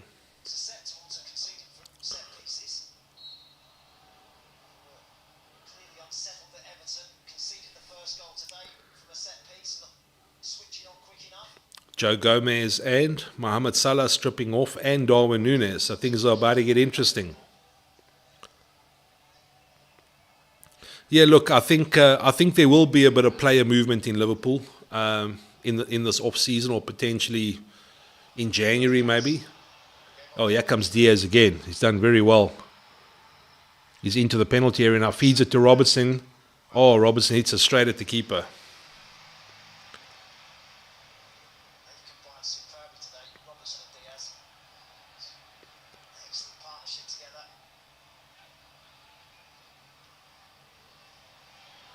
Gakpo in possession, making good forward progress here, finds Harvey Elliott. Robertson's free on the left, he finds him. Somerville, I watched his highlights, he's rapid, reminds me of a Mane, I like it, and he's Dutch. Well look, there's a bit of a core of Dutch players at Liverpool now, and with potentially getting a Dutch coach in, it wouldn't surprise me. He plays for Leeds at the moment. He's probably been Leeds' best player this season, Crescencio Somerville. I've got a good friend that's got a football channel as well, and they're massive Leeds supporters. And their biggest fear is if Leeds don't make it to the Premier League this season, that Somerville is going to be one of the first players that leaves, because he's definitely Premier League material. He was actually in the Premier League. He did have the chance to play with Leeds in the Premier League when they were up here. In fact, he scored against Liverpool when Leeds beat us. So he is an option. He's young. He's Dutch. He can probably relate to the other Dutch players in the team. I mean, we got Gakpo there now. We got Gravenberch. We got Van Dijk. So there might be a little bit of a core of Dutch players coming through if he had to come through. But he's definitely an option. And he's one of those young players that I spoke about that you potentially bring in and develop just behind your first choice. Remember, there's also an opportunity for Fabio Carvalho to come back. He's on loan at Hull City at the moment, and he's smashing in the goals. People are going to say, yeah, but he's doing it in the Championship. But I think when we bought him, he needed a little bit more time to mature. What did Alisson do there? He's gotten away with it. West Ham still on the attack here. Cross comes into the box. It's cleared by... Oh, what a save by Alisson. What a save by Alisson.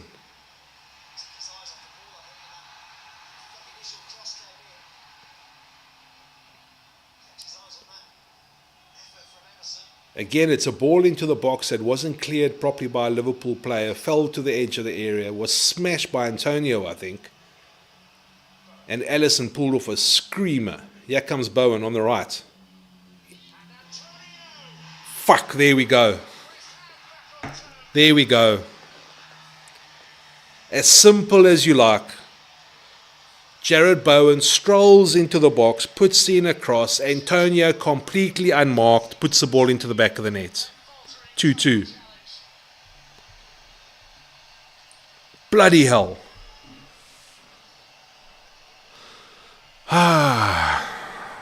77 minutes gone.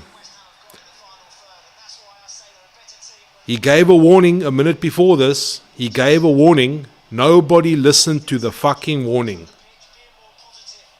Kwanzaa sleeping, ball watching. Kwanzaa ball watching. Allows the ball to drop over his head. Antonio, free header, back of the net.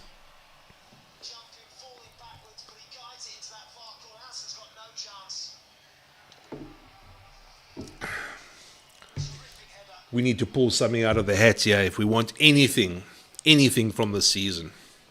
It's probably lost already, but we can't be losing games now.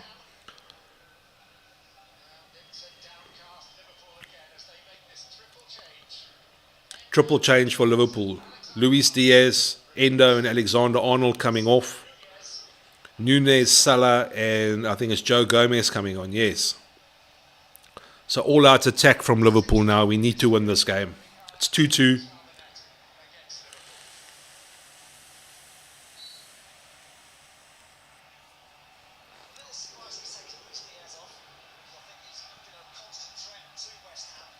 Joe Gomez in possession. So Harvey Elliott's dropped into midfield now. Nunez is playing left. Gakpo's playing up the middle. And Salah's playing out on the right. Yeah, we're going to need Darwin to do something. Yeah, he's going to have to fucking miraculously get something on target. But this game's going to have a winner in it. It can't end 2-2. And the way it's going at the moment, it can be Liverpool or West Ham. But Liverpool are going all out attack now. They've got nothing to lose. They lose here, the season's definitely over. Poor clearance. West Ham clear again. West Ham throw off Joe Gomez. The script is written for someone, someone like Darwin Nunez and Mohamed Salah to score a winner here. Particularly after benching them. That's normally what happens with players. Liverpool win the ball back off the throw-in. It's with Kwanzaa at the moment. He plays it across to Van Dijk.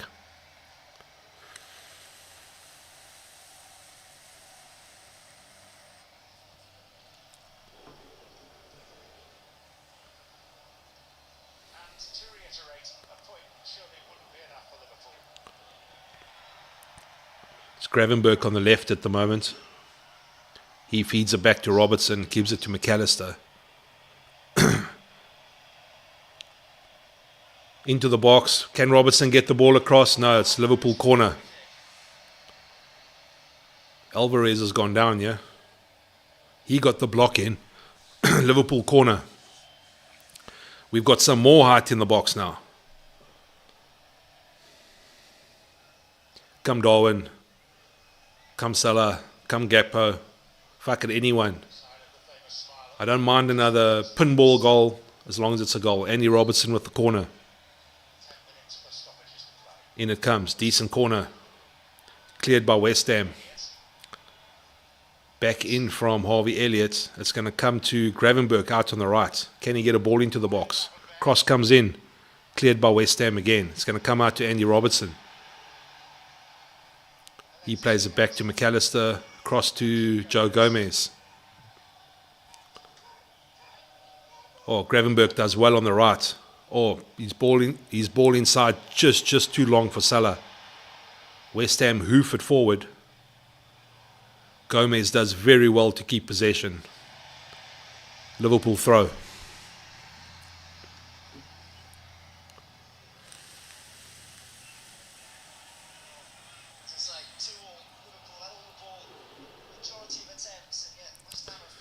24 attempts by Liverpool this game, 71% possession.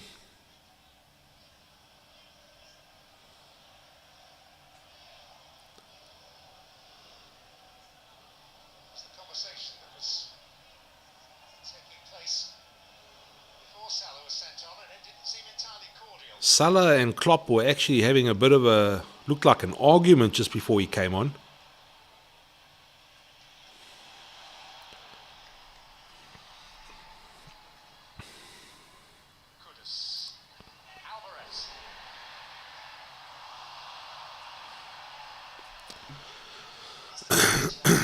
Black Dragon Ninja. Personally, I don't want Arsenal to win the league. I don't want Arteta to match Klopp's title. These Arsenal fans will eat us. Well, look, there's two ways of looking at it. If you ask me, Arsenal, firstly, they've done it the right way. They don't have 115 charges hanging over their heads like Man City do. But also, I don't want Man City winning 4 in a row. So it's a bit of a toss-up there. But I can see your point of view. Look, Arsenal still haven't won a single Champions League. They've never made a Champions League final. So, we've still got that over Arsenal. But I can see your point around not wanting. The unfortunate thing is it's got to be one of them, because the way it currently stands, it's not going to be us.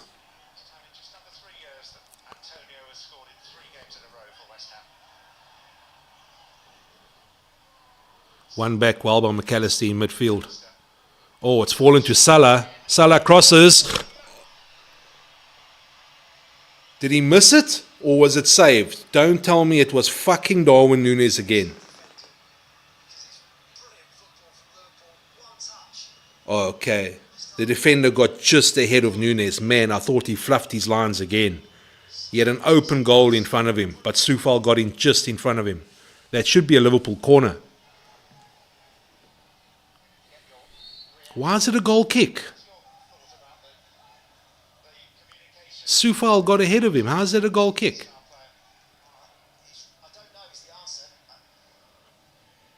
Yeah, look, back to your point. Arsenal might win the league, but they'll never win. They'll never have the 6 European titles we do. Who's going to prove the 115 charges? It looks like they're going to be cleared. Look, Everton had two charges against them, and they were found guilty on both. Nottingham Forest had 1, and they were found guilty. I just think the magnitude and seriousness of these charges that Man City have against them, I think that's why it's taking time. I certainly hope they're not going to be cleared. You can't be cleared on all 15. That's going to be impossible. You cannot be cleared on all 15. Even if they're found guilty on 10% of the charges. So what's 10% of 115? 11 or 12?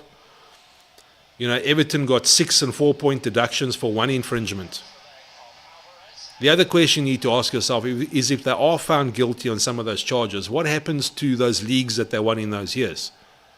Do they get stripped of those titles? And if so, how many more do Liverpool get when we finish second all those years?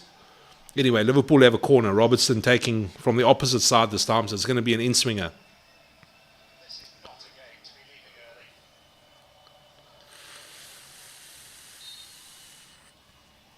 In it comes. Decent. Oh, cleared off the line. I think it was cleared off the line.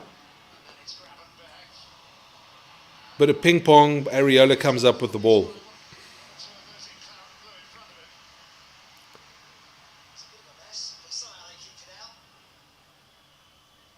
So the header was on target. I think it was from Van Dijk. It was cleared by the defender. And then the shot came... it was from Emerson.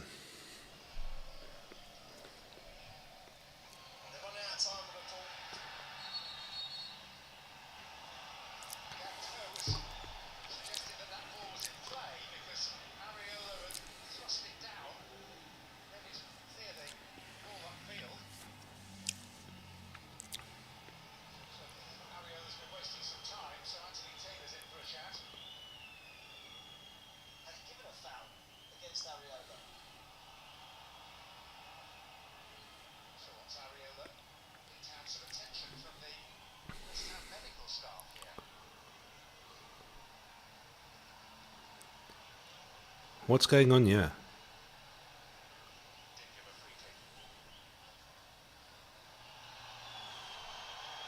West Ham keeper's gone down injured, yeah?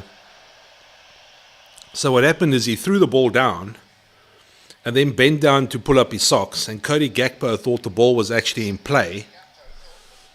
So he came storming up to kick the ball. Then the ref blew the whistle, and now suddenly the keeper's gone down.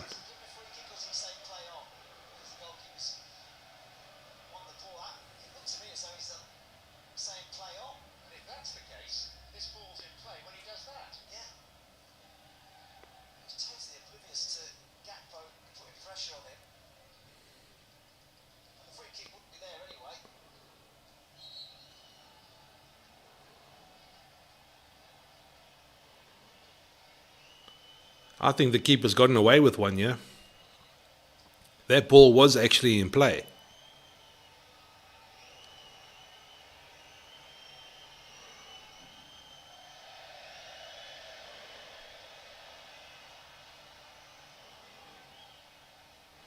Anyway, approaching 88 minutes.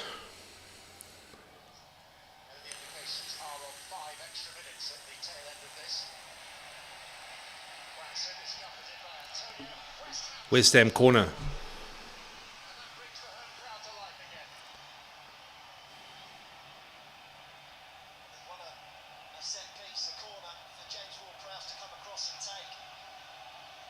Ward-Prowse has got some mean corners on him as well, so let's see what happens here. There's talk of it's going to be 5 extra minutes, which is not a lot, which basically means we've got 6 minutes to score a goal and win this game. West Ham corner.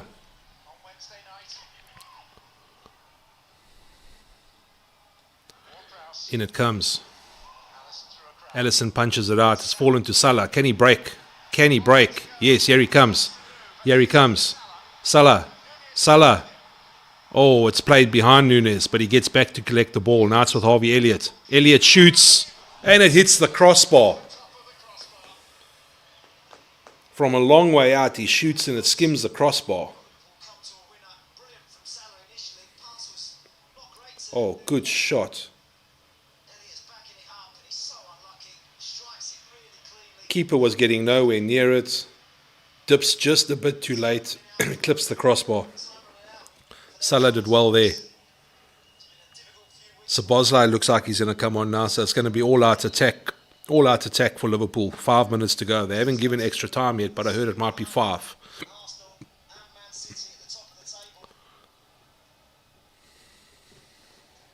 That's how it looks at the moment.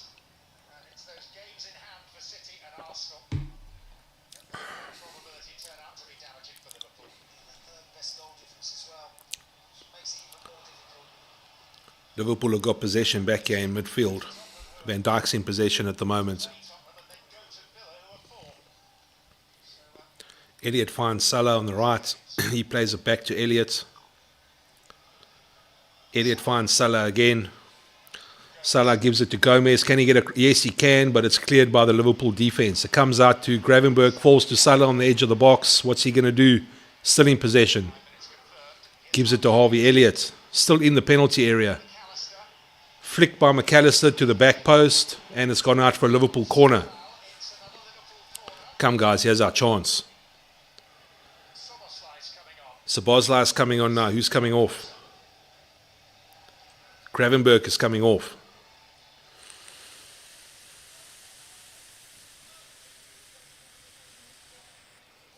Oh no, it's not Gravenberch, it's Quansah. So Liverpool going all-out attack here. Quansah off, Szoboszlai on. Robertson with the corner. In it comes, decent corner. Who's going to get... Szoboszlai's picked it up in the area. Scoop into the box, but it's going to be picked up by Areola. Disappointing. 5 minutes of added time. We've just gone past the 91st, so we've got 4 minutes left to go in this game. Areola's wasting some time now.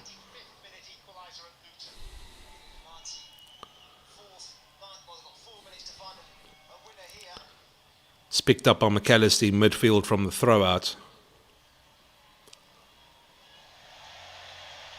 West Ham throw in. Misplaced pass from McAllister.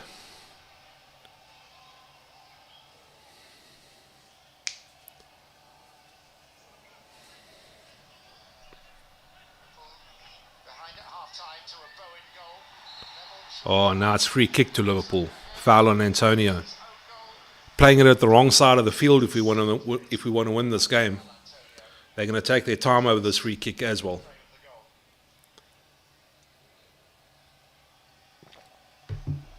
West Ham are also in the mix for 6th position in the league, so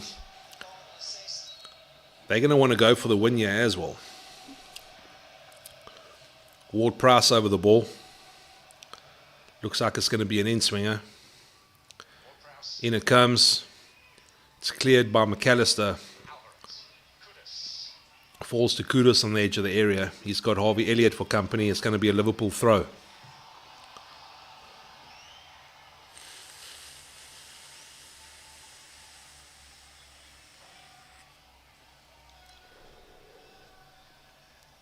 Joe Gomez takes a throw in. It's a flick on from Szoboszlai looking for Salah, but it's out for another Liverpool throw, this time in the West Ham half. Something's got to come from this. 2 minutes left. Nunes gets a cross into the box. Cleaned up very nicely by Soufal at the back. Heading back to the keeper.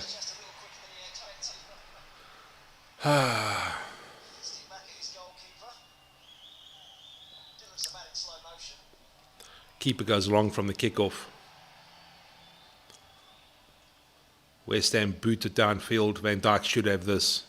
Heads it back into the centre of the park. Bit of head ping pong going on at the moment. West Ham come away with the ball. Antonio feeds it through to Kudus, but it's brilliant defending from Joe Gomez. Elliott's kept it in over here, and it's fallen to a West Ham player. It's Paqueta, but Elliott comes back to help out. Liverpool throw. 1 minute to go.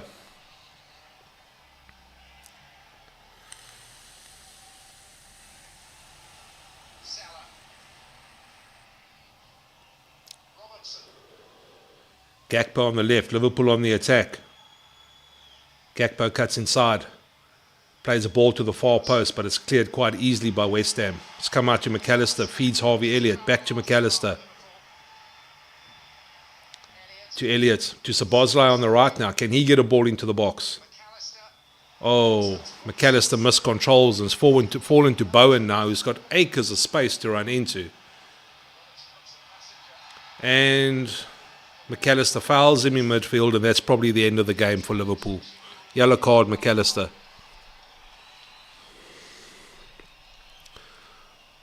So the wheels have truly come off for Liverpool. That's definitely the season gone. 10 seconds to go in the game. West Ham have a free kick.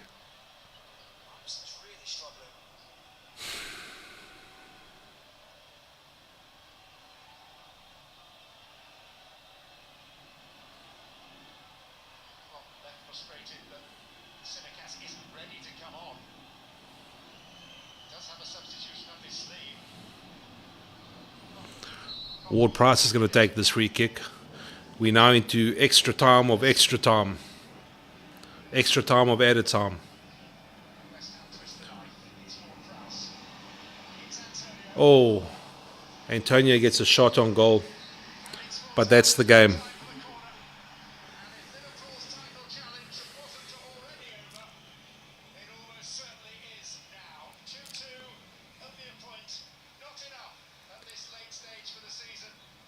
So that's it. The game ends 2-2. That's Liverpool's slim title chances gone.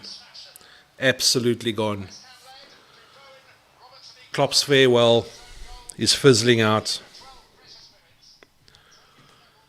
Sad. But you can't expect to be losing to the likes of Crystal Palace and Everton and drawing to the likes of West Ham and still expect to be in the title race. It's a reality.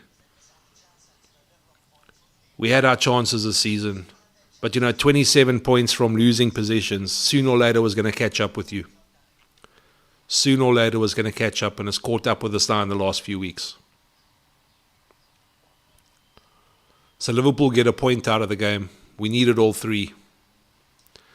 So as it stands now, Liverpool on 75 points, having played 35 games. Man City on 76 with 2 games in hand. And Arsenal on 77 with 1 game in hand. So pretty much Arsenal and Man City would need to lose all of their remaining games for Liverpool to stand any chance of achieving anything this season. So it looks like third place in the league for us this season. Champions League football next season. A new manager in charge.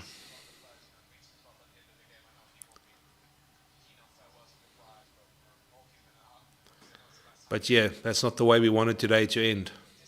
We did well to get back into the game. But it's ended 2-2. So, guys, thank you very much for joining me today. Black Dragon Ninja, thanks for your input. Really do appreciate it. Bad luck, yes. But that's it. Liverpool take a point from the game. I'm going to do a little bit of research on Arne Slot and do a video so that we can all get to know a little bit more about him. It seems that he might be the next man in to manage Liverpool, which will be quite interesting. So yeah, guys, that's today's watch along. Thanks for joining. Really do appreciate your time. Hit the subscribe button if you haven't. Be really appreciated. But yeah, keep an eye on the Armchair Prediction Challenge. I'll be doing a watch along for Liverpool's next game as well. I'm actually thinking about maybe doing the Arsenal Spurs game tomorrow because it has so much riding on it, and I think it'll be a really good game. So let's see what happens. But until then, everyone, you must please look after yourselves. That's me, Armchair Red, out.